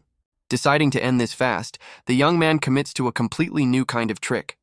He reaches a hand toward Munch and says that he will be borrowing something for a moment. Black aura contracts and compresses in his palm into a cold and very solid shape. A pitch-black spear of dense energy forms in his grip, terrifying the gang leader completely. Kay lights up, genuinely thrilled that the idea actually worked on his first try. He notes that all he ever did was punch, and this finally fixes his biggest weakness. Watching that crystallization gave him the key to shaping his own color on command. He smirks and thanks the gunman for teaching him such an entertaining new toy. The young man swings that black spear and rockets forward at absolutely terrifying speed. Munch screams in disbelief that this cannot possibly be happening to him a second time. Kay bats every round aside with the spear and closes to point-blank range instantly. Since they are fighting anyway, he says, the gunman may as well be his sparring partner. He brings that spear down hard enough to crater the entire quarry floor underneath. The red-haired leader stumbles backward, screaming that none of this should ever be possible. He realizes with horror that Kay is copying his own attack pattern, move for move. Grinning at him, the young man decides to try reshaping the weapon into something else. He reshapes the black aura into an enormous blade and swings once with everything he has. That cut destroys the gunman's custom weapon outright, leaving him completely frozen in disbelief. Staring at the scrap metal at his feet, the red-haired leader completely falls apart. Trembling badly, he wonders whether Black hides some mystical power that nobody ever documented. Watching the boy walk steadily closer, the man can only scream in raw animal fear. He shouts that none of this is normal, calling Kay a grotesque and twisted monster. Kay pants hard, feeling the drain, though he is satisfied with that much destructive output. He looks at the disarmed man and asks him coolly what exactly the plan is now. He offers to let him come bare-handed, adding that it will not change anything at all. Stung in his pride, the red-haired leader detonates with burning energy and tells him not to get cocky. Pillars of red crystal stab up through the ground as he roars that he does more than shoot. He claims his color builds ruby and red iron ore, and he can finish the boy without a gun. Eyes blazing with killing intent, the man charges at him exactly like a wild animal. He unleashes a screaming storm of razor crystals aimed straight at his only target. The barrage is completely relentless, forcing Kay to give ground and cover himself up. At the critical instant, Kay condenses black aura into a solid shield across his forearm. That shadow shield stops the entire crystal storm dead in its tracks without cracking. Not content with only defending, he starts crushing the incoming shards with raw dark power. The young man tears through that sea of red energy and closes the distance at insane speed. Watching his own attack get walked straight through, the leader's eyes bulge in raw terror. Before he recovers it all, Kay is in his face with a fist packed full of power. A hammering punch buries itself in the man's stomach and tears a scream out of him. He lifts him off the ground and slams him down, completely overwhelming the gang leader. Pinning him, the young man asks if he is done and says he brought this entirely on himself. Stunned by a rookie this strong, the man decides Kay's existence contradicts everything natural.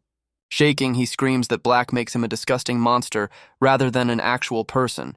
He insists that everything about the boy is abnormal enough to be genuinely frightening. Laughing like a lunatic, he declares that Kay is only a monster wearing human skin. Facing all of that abuse, the young man says nothing, his eyes turning cold and heavy. Kay's eyes glow as he studies the man exactly the way a predator studies dinner. Suddenly he laughs, noting this guy acted dangerous and now only knows how to throw insults. He says he understands exactly what is running through that head of his right now. Gripping him tighter, Kay says that since he is so fascinated, he can see the whole thing. The gang leader panics completely, unable to guess what the boy is about to do to him. Kay calls it fair, since people who take from him have no right to complain when he takes back. Ignoring all the begging, black aura detonates and swallows the red-haired man into total darkness.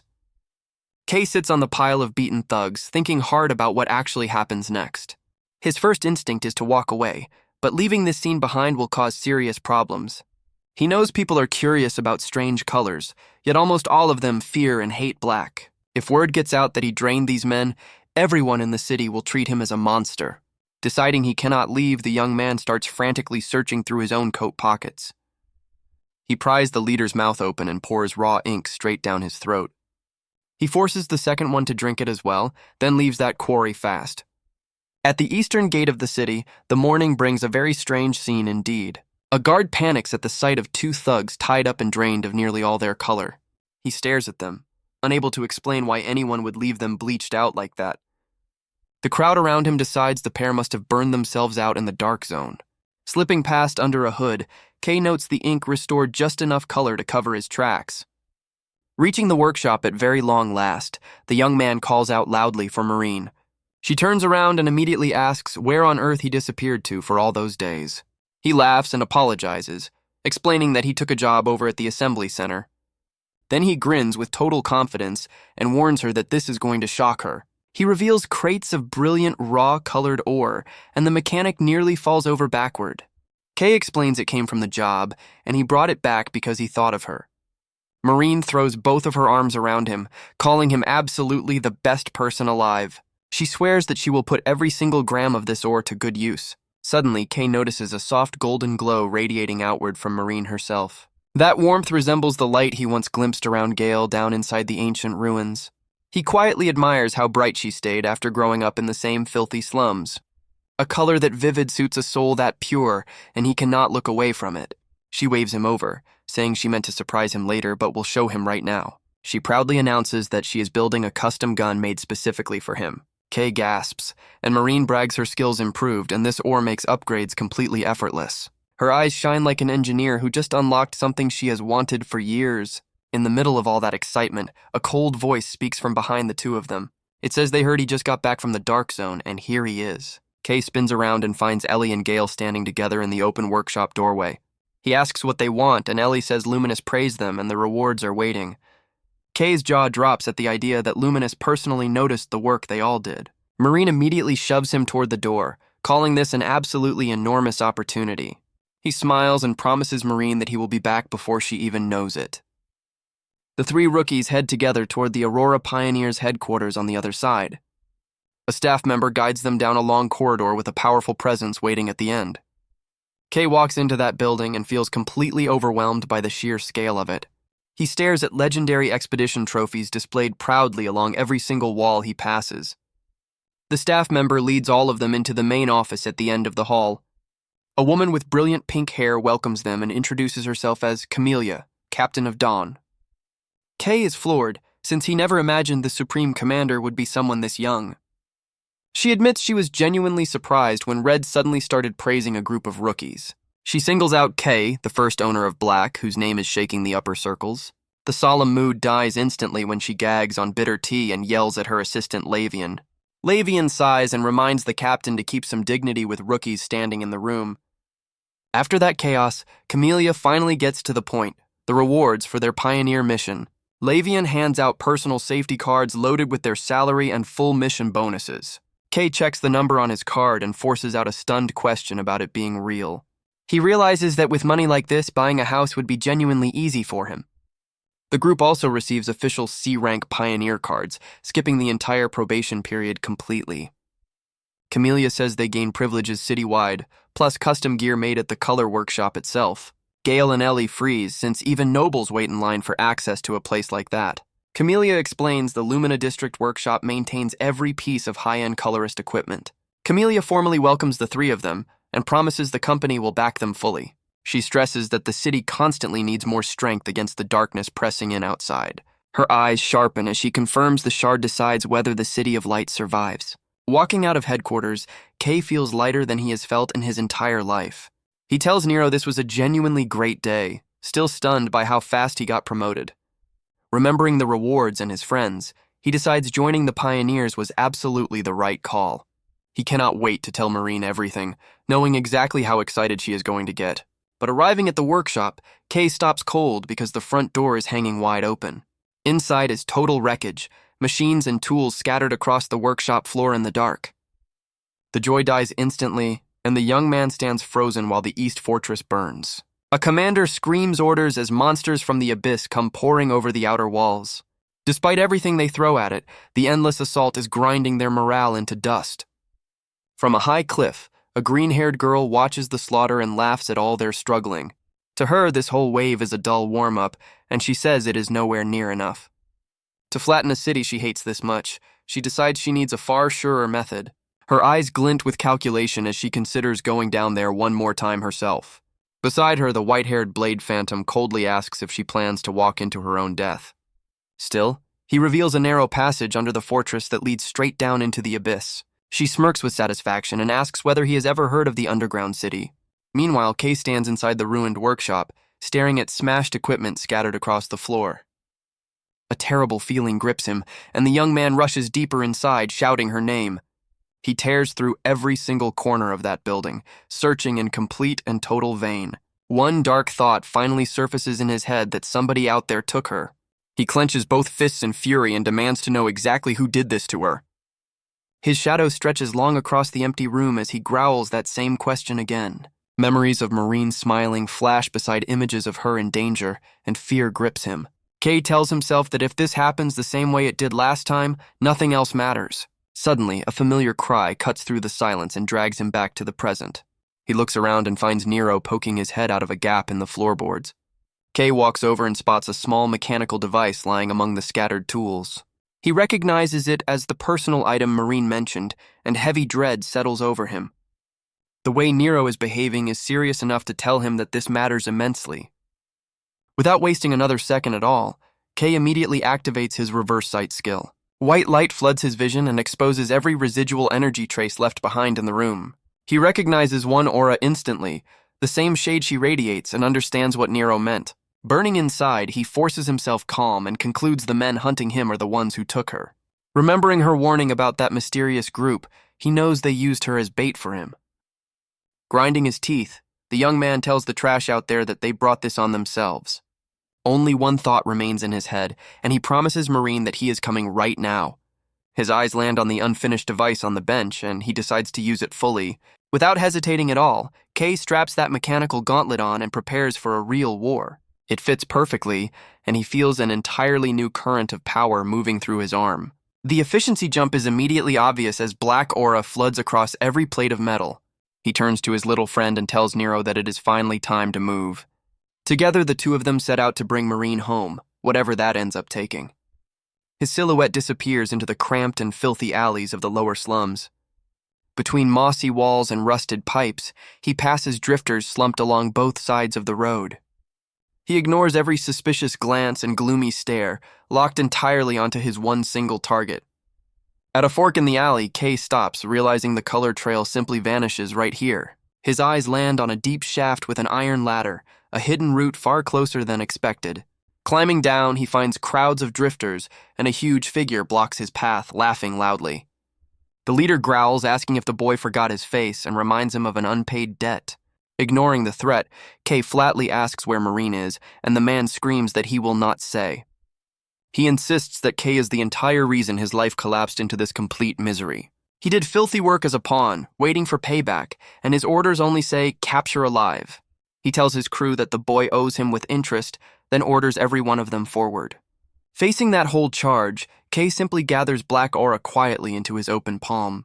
A pitch-black blade forms in his grip as he states his position with total calm. He has no time at all to waste here, and no mercy left to hand out to anyone. He blurs forward like a specter, the shadow blade dropping everyone standing in his path. His speed alone breaks the entire mob apart in a matter of a few seconds. The leader panics, asking what kind of monster this is. then activates his own weapon. He fires a brilliant green energy slash forward to stop that advance cold. K calmly catches all of that power barehanded right in front of his own face. The green-haired leader stares, realizing this boy completely outgrew whatever he was last time. Before he recovers at all, a devastating punch launches him down the tunnel screaming. K grabs his collar and says that he never forgives trash who kidnaps innocent people. Looking at the bodies scattered around, he coldly warns that some of them will never walk right again. Pulling the leader closer, he notes the man was once a pioneer and calls that genuinely shameful. People like them, he says, never deserve the blessing of the light in the first place. The man barely gets a single word out before his scream echoes down the tunnel. K drags him along, saying he needs a guide for whatever is waiting further below. Without hesitating for a second, the two of them drop straight down into the deep shaft. They fall through pitch darkness with only a faint glow rising from somewhere far below. Falling, K quietly admits that he never expected to come back to this place again. What opens below is the underground city, endless lights sprawling between colossal pillars and pipes. The two of them look tiny against it as they head toward the center of that world. K shoves his guide forward and growls at him to pick up the pace already. The guide taunts him, saying one person alone cannot do a single thing down here. Instantly, K clamps a hand around his throat and cuts that sentence off completely. His eyes burn as he tells the man to shut up and guide properly before he really kills him. If anything happened to Marine, he says, every one of them gets the worst possible outcome. Shaking badly now, the guide swallows hard and says that he completely understands. They walk through the crowds while whispers spread about an internal fight and a bizarre color. K looks around and quietly notes that nothing down here has changed even slightly.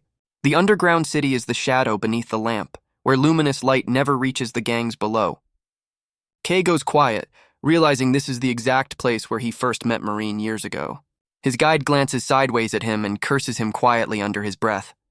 He smiles nastily, since his only job was walking the boy straight into a waiting trap. They stop before an old structure as a low voice announces that he finally arrived. Strangers emerge from the shadows, and their leader growls that he waited more than long enough. The crowd around them jeers at his color, calling it unbelievably dark for a human.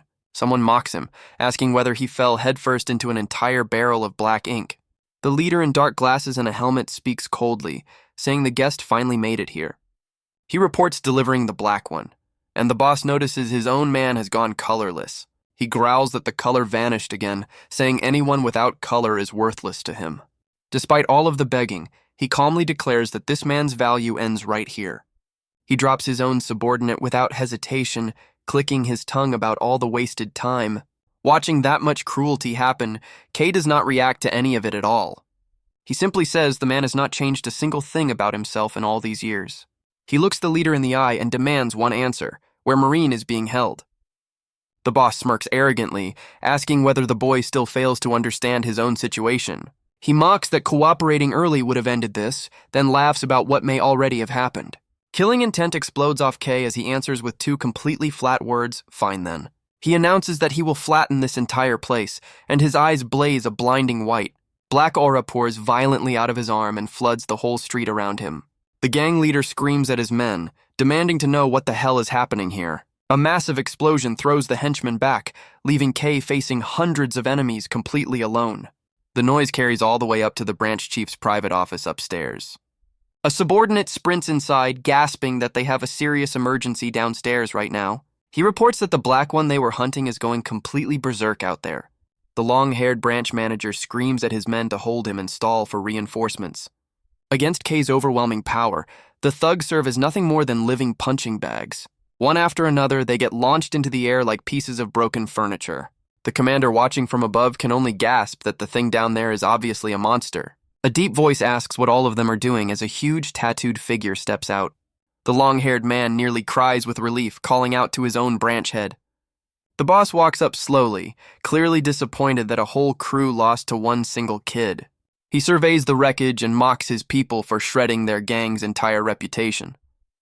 Facing K's cold stare, the branch head privately admits that this boy is genuinely strong. A subordinate taunts that the boss used to be an A-rank fighter, so the kid is finished. He laughs at him, saying that regretting anything at this point is far too late. The fight detonates as that mountain of a man charges forward like a moving landslide. K refuses to give any ground at all and launches himself straight at him instead. Their collision in midair cracks the ground apart in every single direction around them. He drives a punch in hard, but the veteran fighter blocks the whole thing cleanly. Smirking down at him, the branch head admits that the boy's technique is honestly not bad. The chief declares that it is his turn and floods his tattooed arm with power. A 1,000-ton punch throws Kay clean through several thick stone walls behind him. He drags himself up out of the rubble, gripping an arm that will not stop shaking. Refusing to give him a single breath, the fighter charges in to finish the job. But Kay slips that blow and suddenly closes the whole distance between them instead. He plants the mechanical gauntlet flat against the very middle of the man's chest. Channeling everything he has into that contact, he triggers the absorption at point-blank range. Something ice-cold runs down the man's spine as that aura starts eating his color away. He curses and screams in agony, demanding to know what game the boy is playing. Mocking that disgusting black and those weird tricks, he announces that he is getting serious. The ground shatters apart as he releases power he has kept suppressed for many years. He becomes a giant clad in jagged stone armor, and Kay realizes he needs a sharper weapon. The young man tightens his fist inside that mechanical gauntlet and steadies his stance. Black aura detonates and swallows his entire body inside a churning cloud of darkness. The branch head gasps, shaken by a killing intent colder than anything he has ever felt. He asks himself, terrified, whether this is what the power of black actually looks like. Behind Kay, countless black swords and spears rise from nothing into a forest of weapons. He attacks, and the branch head curses at how much trouble this kid has become. Staring at that forest of blades rising from the floor, he asks what ability this even is. Kay swings the black sword and closes on his enemy with completely overwhelming intent. At terrifying speed, he carves an arc that splits the air toward that stone armor. Fragments shatter off under the raw power of black, leaving the stone giant completely stunned. Giving him no room at all, Kay slips the massive punches and hammers his chest again. Groaning, the branch head realizes with horror that the boy only ever aims at his head. He tries hard to fight back, but Kay moves far too fluidly for him to pin down. Relentless slashes crack the stone plating around his skull into large chunks that fall away. He sees his enhanced body dismantled easily, since every black blade drains him like a straw. In pure desperation, the Shadow Manager roars that he absolutely cannot lose to a child. He forms an enormous stone spike from his arm and charges in like a maddened bull. Screaming that a black nobody dares, he says he no longer cares what Blank ordered him. He unleashes his finishing technique at last, a move that he calls the destruction angle. The blast flattens every building nearby and leaves a very deep crater in the ground. He cannot believe his strongest attack got stopped without the boy taking a single step. The tough stone armor on his own arm starts cracking and falling away in pieces. He realizes that his energy is being dragged into that black vortex around the boy. His color is draining, and he wonders in horror how many abilities this kid actually owns. But then he stops dead in his tracks, completely thrown by something very badly wrong. The fighter claws at his own face and screams that he cannot see anything at all. Exploiting that blindness immediately, Kay rockets forward at absolutely terrifying speed. He drives a 1,000-ton punch into that face and launches the giant across the street. The branch head crashes down into the rubble and can only groan in pain. He feels his strength dissolving and asks in disbelief whether black is actually killing him. Dying, he curses the kid for using a color like poison against another human being. Facing all that rage, Kay simply answers him with two completely cold words, "So what?" He growls that he never once agreed to fight anybody in this world fairly. Stepping on the man, he notes that resisting absorption is impossible in a condition like that. He grabs his throat and rips out the last of his color while the manager screams. Watching that horror unfold, the bespectacled subordinate standing nearby shakes uncontrollably. Among the ruins, the young man stands with eyes glowing white and pressure rolling off him. The branch head lies completely bleached, motionless like a body with nothing left inside it. Kay walks away without a single word, leaving pure terror behind for every survivor. He glances back once while elsewhere, Marine wakes with a groan in a dark room. She looks around slowly, trying to focus under the single lamp hanging above her head. A mysterious voice tells her she is finally awake and that he has been waiting for her. She asks who he is, while he muses that a colorless girl attracts surprising attention. He comments that Kay's color appeared late, which he says is an extremely rare condition. It looks almost like the boy has feelings, though in his memory, Kay was never human at all. Hearing that voice again, Marine shudders as she finally recognizes exactly who is speaking. Images of children being led away in the past surface and leave her completely terrified. The man behind those glasses smiles with something genuinely wrong hiding inside it. Marine forces out one single name, Blank, and he sounds delighted that she still remembers. He greets her like an old friend while holding Kay's complete file in his hand. She cannot believe he survived, and Blanc admits that he came very close to dying. He recalls being buried under the rubble and calls his own survival genuinely remarkable luck. He walks closer, mocking the reunion, saying the two of them were always special to him. He boasts about his success and his boss's recognition, calling himself a strategist of darkness. He urges Marine forward, and a blinding light reveals a colossal lab full of human specimens. Below the two of them, innocent people sit chained in long rows across the floor. They shake and sob quietly under the watch of guards wearing blank white masks. Marine spots iron cages holding vicious monsters snarling and clawing behind thick metal bars. A subordinate arrives with a tray of glowing purple extracts, and Blanc looks absolutely thrilled. Marine screams, asking if he plans to repeat the past, and he says obviously he does. He holds the purple vial up, eyes wild behind his glasses, welcoming her to his new system. Explosions rip through a city district in the middle of the night without any warning. People flee in every direction while terrified screams tear through the thick black smoke. A middle-aged man curses the gangs and shouts at everyone to run before it spreads. Meanwhile, Kay walks out of the dust dragging two unconscious enemies along behind him. He stops at a dark tunnel mouth and asks whether Marine was really taken in there. Face pale with fear, the thug confirms it and pathetically begs to be released now. Without a single moment of hesitation, Kay knocks him out right where he stands. He calls Nero, and the little black creature pops out of his collar almost instantly. He asks the cat to find her, gets an excited cry, and thanks his friend warmly. However, his presence is already blown, and guards above start shouting that he is here.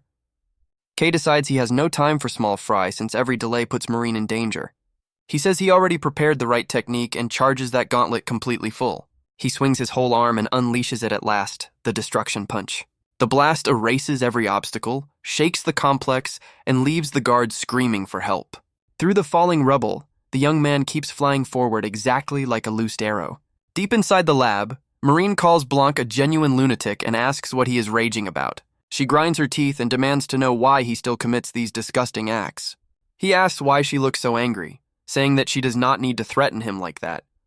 He walks on, saying in that sick voice that he is genuinely grateful to both of them. Their bodies advanced his research, and he says watching always beats listening to an explanation. Nearby, two guards drag an elderly man toward the machine while he begs for his life. A guard clubs him hard and orders him to shut up and get inside the chamber. He gets shoved in, screaming over and over that he does not want to go. The iron door slams shut behind him, and the huge machine roars to life. A stream of bright red liquid runs through the pipes and slowly fills a glass vial. Watching all of that happen in front of her, Marine stands completely frozen in place. Blanc recalls his early failures when every single sample came out a dull, useless gray. He explains he saw potential in late awakeners and tried extracting it, and it finally worked. Not only humans either, since he now extracts color straight out of mutant monsters as well. He marvels that worthless trash becomes gorgeous shades, insisting that it is their very soul. He claims he is doing good work, letting buried value finally shine at its absolute brightest. Raising a vial, Blanc declares his extraction power finally bore fruit and calls it hybrid seed. He adds that signal-emitting monsters get drawn to these colors, which grants him partial control. Watching that much madness, Marine screams that every one of them is a complete lunatic. She demands to know whether he thinks the city government will ever let this continue. Facing that accusation, Blanc only smiles and says he predicted exactly that reaction from her. He claims he genuinely sees nothing wrong, since his work runs far ahead of this era. Marine snaps and calls him a psychopathic murderer, telling him to extract his own color instead. She spits that his shade must be filthy, the color of a man drowning in his own perversions. Blanc's whole face darkens as he asks whether she truly believes something like that. He slowly removes one glove, explaining that he extracts from his own body regularly. The very first thing he did after succeeding was pull a piece out of himself. He reveals a mechanical arm and a left eye burning an eerie and brilliant purple. He admires his own shade, calling it exquisite and saying he guards it very carefully. After all, he says, that color of his might turn out useful to him one day. Marine grabs her head, begging him to shut his mouth for one single moment. Blanc laughs, admits he got carried away, then mentions Kay has come to the underground city. Her eyes fly wide open, and he confirms that kidnapping her was the perfect bait. Confident the boy cannot beat his numbers, he orders his men to take her away. Marine thrashes against them, screaming at all of them to get their hands off her. Blanc calmly turns to go and prepare a proper welcome for his very special guest. He also decides to inspect the hybrid seed shipment, waiting for one very large client. Suddenly, a terrifying impact shakes the entire underground complex around all of them. The ceiling caves in with a violent explosion while guards scream about the collapse. Dust floods the laboratory as Blanc demands to know what is happening in his own facility. From high above them, a dark figure drops down into the middle of the wreckage. Marine stares, unable to believe the familiar silhouette now standing there in that smoke. Kay lands with total confidence, his cold eyes locking straight onto the enemy in front of him. Marine breaks into tears of relief and shouts his name across the ruined laboratory. Up in the High Council chamber, the mood is anything but calm this evening. Councilman Hudson slams the table while Camellia reports Kay went underground to fight the Shadow Organization. According to the monitoring team, he has already flattened several enemy sectors to rescue his friend. Hudson snaps at Camellia, who explains that she has kept people watching him the entire time. She says their forces are scattered by strange phenomena in the outskirts, making reinforcement genuinely hard. Asked about Red, she confirms he is fighting the Collector and the Butcher at another location. Hudson grinds his teeth, blames the Black Hands, and orders the Peacekeepers to protect Kay. However, a councilman with a monocle objects, warning that troops will provoke every criminal gang. He warns the rebels include colorists, an open war would throw the whole city into chaos. He insists his original assessment was correct and dreads whatever Kay causes in the future. He even suggests this is a perfect chance to remove that threat by simply doing nothing. Facing Camelia's tense silence, Hudson holds his ground and insists the Peacekeepers move right now. He stresses that Kay alone can open the veil, so the council must protect him regardless of risk. Trusting what Luminous saw in the boy, he takes full responsibility and bets on that future. The monocled councilman looks him over with obvious contempt before he finally answers. He mocks Hudson for reaching this seat with a mediocre color and calls his judgment pathetic. Refusing to argue further, the man takes his cane and leaves, calling the whole thing wasted effort. Camellia then tells Hudson he is worrying too much and offers to ease the councilman's fears. She promises to send Red Team members alongside the peacekeeping squad into the underground city. She asks confidently whether that strategy finally makes the council members comfortable enough. After weighing all of it carefully, Hudson finally agrees to go along with the plan. He tells her to keep the whole thing clean and far away from the city itself. Back in the wrecked laboratory, Marine calls his name again with absolutely pure joy. Blank stands frozen, unable to understand how the boy got past every subordinate he had. He decides Marine's safety comes first, so he will end this before any of them react. Instantly, he floods the mechanical gauntlet with power, and razor claws extend out from it. He unleashes his technique, Dark Soldier, sweeping a wave of shadow across the entire floor. The guards around them get launched backward, screaming the whole way through the air. The force shatters the containment tanks, spilling experimental fluid across the entire laboratory floor. Not stopping there at all, Kay rockets forward like a bolt of black lightning. He drops from above like a tornado onto the two guards standing right below. He plants himself in front of Marine, shielding her completely from all the falling wreckage. She stares at his back with her eyes full of hope and quietly says his name. Kay glances back, apologizes for being late, and gently asks if she waited long for him. Right then, Nero leaps down from above and dives straight into her open arms. Crying openly, she apologizes for worrying them and thanks him for coming to get her. Suddenly, someone screams to run and the prisoners flood out through the open laboratory doors. Watching his own specimens escape, Blank clicks his tongue in genuine irritation. He consoles himself, noting that gathering fresh materials was never really a problem for him. He turns to Kay with that twisted smile, saying he has been looking forward to this. He licks his lips, wondering aloud how bright the light from Kay's extraction would be. Kay stares back with cold contempt and asks who this man in front of him even is. Marine has to remind him that this is Blanc, the one who drained them both years ago.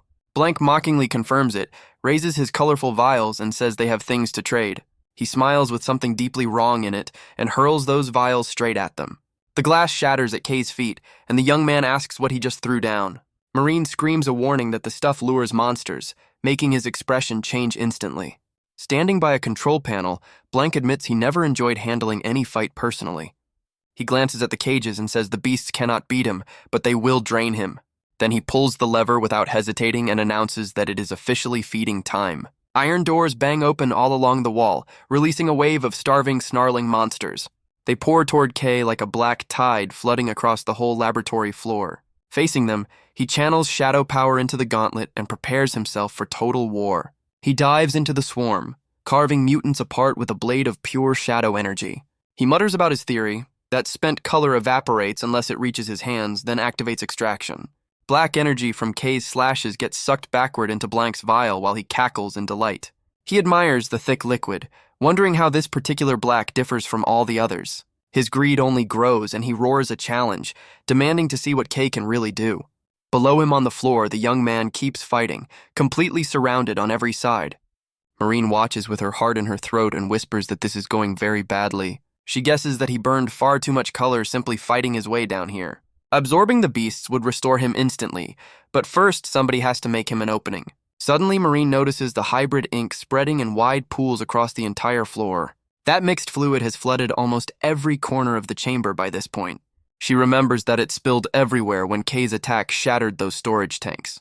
Her eyes turn hard as she decides that she is absolutely going to use it. Using every bit of strength she has, the mechanic rips 2 heavy power cables apart. Current arcs violently between her hands as she screams at K to watch the floor. Then she dumps that charge into the liquid and sets off a massive chain discharge. Electricity races along the fluid faster than anything can react, frying the entire pack instantly. Marine grits her teeth and says that she is cooking every last one of them. In a blink, the swarm is down, leaving K standing in a field of dancing sparks. Watching his prized monsters collapse, Blanc clicks his tongue in very real disappointment. He complains bitterly that every single one of those creatures is dead now. Seizing that opening immediately, Marine screams K's name across the wrecked laboratory. This is the exact moment they needed, and the young man launches forward instantly. He pours everything he has left in him into that mechanical gauntlet at once. A black cyclone erupts out of his body and drives straight toward where Blank stands. Instead of fear, the mad doctor looks thrilled, stammering about the raw power of black. He points at K, voice shaking with joy, asking whether the beasts were only a snack. He declares his ideal openly, seizing everything and turning every enemy into his own possession. He steps closer with a hungry look, begging for even a finger to study pure black. K answers him by charging straight in and asking whether he is finally done barking. He closes the distance instantly and lands a devastating slash of pure shadow energy. He backs off to a safe distance, admitting close combat is not his strength, so he prepared this. He pulls out 2 glittering vials, 1 blue and 1 purple, labeled as an emergency mixture. He rams both of them into the device on his mechanical arm and lets the fluid pour in. A dark purple energy that he calls Devour spreads across that entire artificial limb. Blank smiles with satisfaction and tells him they have far more in common than he thinks. The way K craves and takes other people's colors, he says, is exactly like his own hunger. They crash into close combat, and every impact sends shockwaves through the whole laboratory. He asks him straight out whether K wants to work alongside him from now on. He insists that only K could ever recognize the true value hidden inside his research. He asks if the boy wants to understand the real nature of every color in this world. Blocking those savage strikes, Blanc roars that absorption and extraction together achieve exactly that. He demands to know how it feels, admits that he is jealous, and begs for even a little. He screams at the very top of his lungs for the boy to hand it over. Blank lunges like a starving animal straight at that dense black power in front of him. Suddenly, a burst of green light erupts and stops him cold, killing the smile on his face. K activates a brand new technique, Chroma Carve, wrapping the gauntlet in brilliant green energy. Even the young man himself looks startled, asking out loud what this is supposed to be. The shock from that single strike leaves the mad doctor severely and visibly wounded. Among the rubble, Blanc coughs hard with his breathing coming out in broken pieces. Still admiring him, he admits this went beyond prediction. Amazed, K absorbs color mid-combat. He realizes any color he prepares simply gets drained, and real fear finally reaches him. In desperation, Blanc plays his last card, shakily pulling out a vial of dense black. He asks in a cold voice what the man plans to do, and whether he is tired of living. Blanc laughs like a lunatic, insisting that he only wants more data for his research.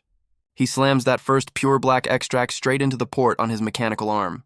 He declares that something this precious can never be wasted on anybody else alive. Ignoring the risk to his own life, he roars that dying would still be worth the experiment. Black aura erupts across his body in a horrifying display while he celebrates the successful fusion. A stream of black liquid runs out of his left eye, proof of what he just absorbed. His arm mutates completely into a jagged mass of black energy while he laughs wildly. He looks up at K with glowing eyes and warns him to be very careful now.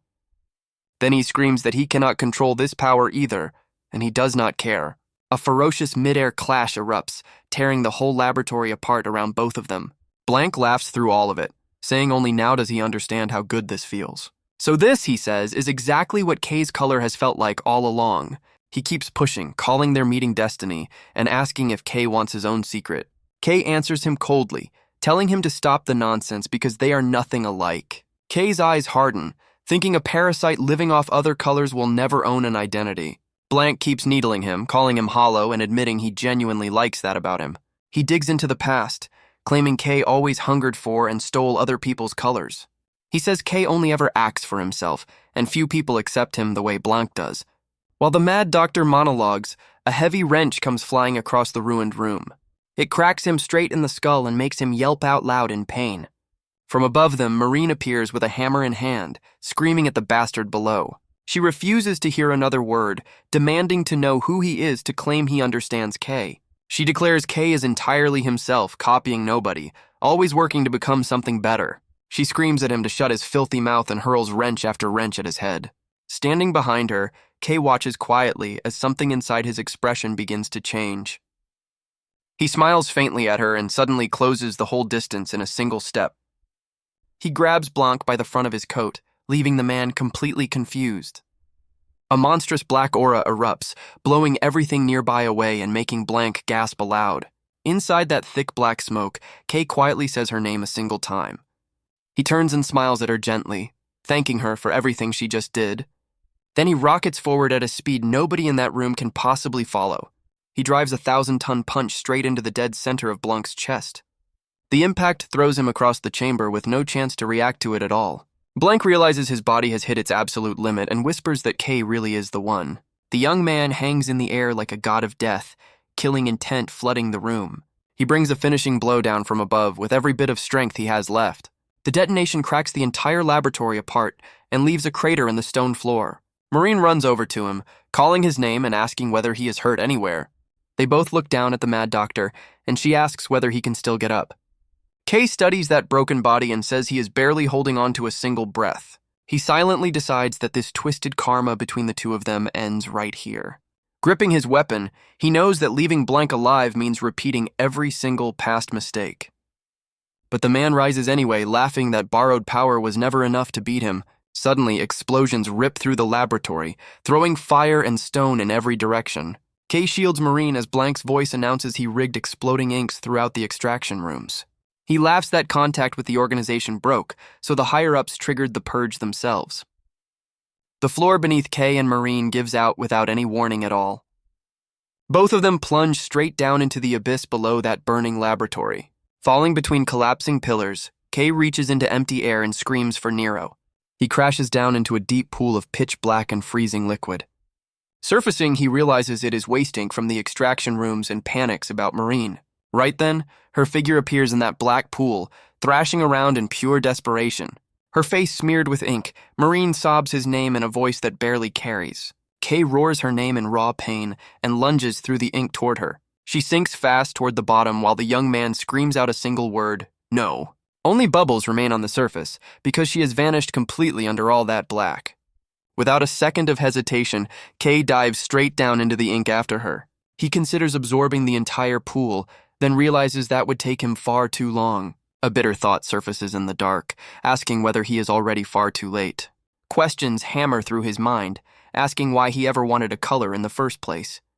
It was for that beautiful light, and he stares at the glow fading somewhere below him. He understands that giving up on that light now means never seeing it again ever. His eyes go wide with resolve and with terror at losing the most important person alive. He stretches his mechanical arm out and roars that once was already far too much. Grinding his teeth, Kay swears he will not quit, and childhood memories come flooding back. Two small kids study a worn map together under a flickering oil lamp. Small moments of laughter and pulled cheeks hit him like a shot of pure strength. The young man drives himself downward like a black arrow through all of that ink. In that chaotic vortex, his mechanical hand closes around her small one before the dark takes her. He crushes her against his chest inside the whirlpool and begs her to hold on. He pleads with her not to die, reminding her she promised to watch him become a colorist. Her warm words echo back, that everyone carries their own light and he simply never learned to feel it. She told him to do whatever he wanted, and Kay realizes those words match Lumien's exactly. He remembers the brutal road after leaving the underground city, full of contempt and pressure. She is the one who showed him that almost everyone carries a light and color of their own. Alone he would never have known, and he remembers their long days at Marine Workshop. But now he finally understands the truth that his entire life has been built on. If Lumien showed him the road, then she is the reason he keeps walking down it. Holding her in that darkness, Kay screams that she made him a promise back then. He looks at the girl in his arms and says her name with his voice shaking hard. Then he goes completely still, because she is simply not breathing anymore at all. His face twists with regret as he asks why, since he already absorbed all that black. Suddenly, a strange golden spark flickers to life somewhere deep inside her chest. He recognizes that light instantly, and wonders if it is the inner power she described. The memory of her smiling with a glow at her heart pushes him to set that light free. He grips her cold hand and tells himself to do exactly what he has always done. A meteor of pure light detonates outward from her entire body at once. It swallows them both, and Kay reels at an energy completely unlike anything before this. This is the purest power of all, the one sleeping deep inside his best friend's soul. Joy, warmth, happiness, and hope crystallize together into a light that tears the darkness apart. Moved beyond words, the young man finally touches what she truly is underneath everything. He nods to himself, saying this light burns this bright precisely because it is hers. Inside a blaze of golden radiance wrapping her entire body from head to toe, Marine suddenly wakes up with both of her eyes burning a brilliant, blinding gold. Stunned by the change, Kay calls her name and exhales in relief that she is alive. Dazed, she touches her throat and asks how she got out of that black ink alive. Marine screams in shock at what has happened to her entire body. She grabs her now golden hair, asking why she has a color, and Kay rushes to calm her. He asks how she feels, says they must leave first, and a wall collapses above them. Through the drifting dust, Nero appears on a high ledge of broken stone. Both of them shout his name in pure and completely exhausted relief. Right above them, a strange young man appears, saying he rushed over when he heard the emergency. He notes they both look fine. Camellia beside him asks what they are doing, and he waves them up.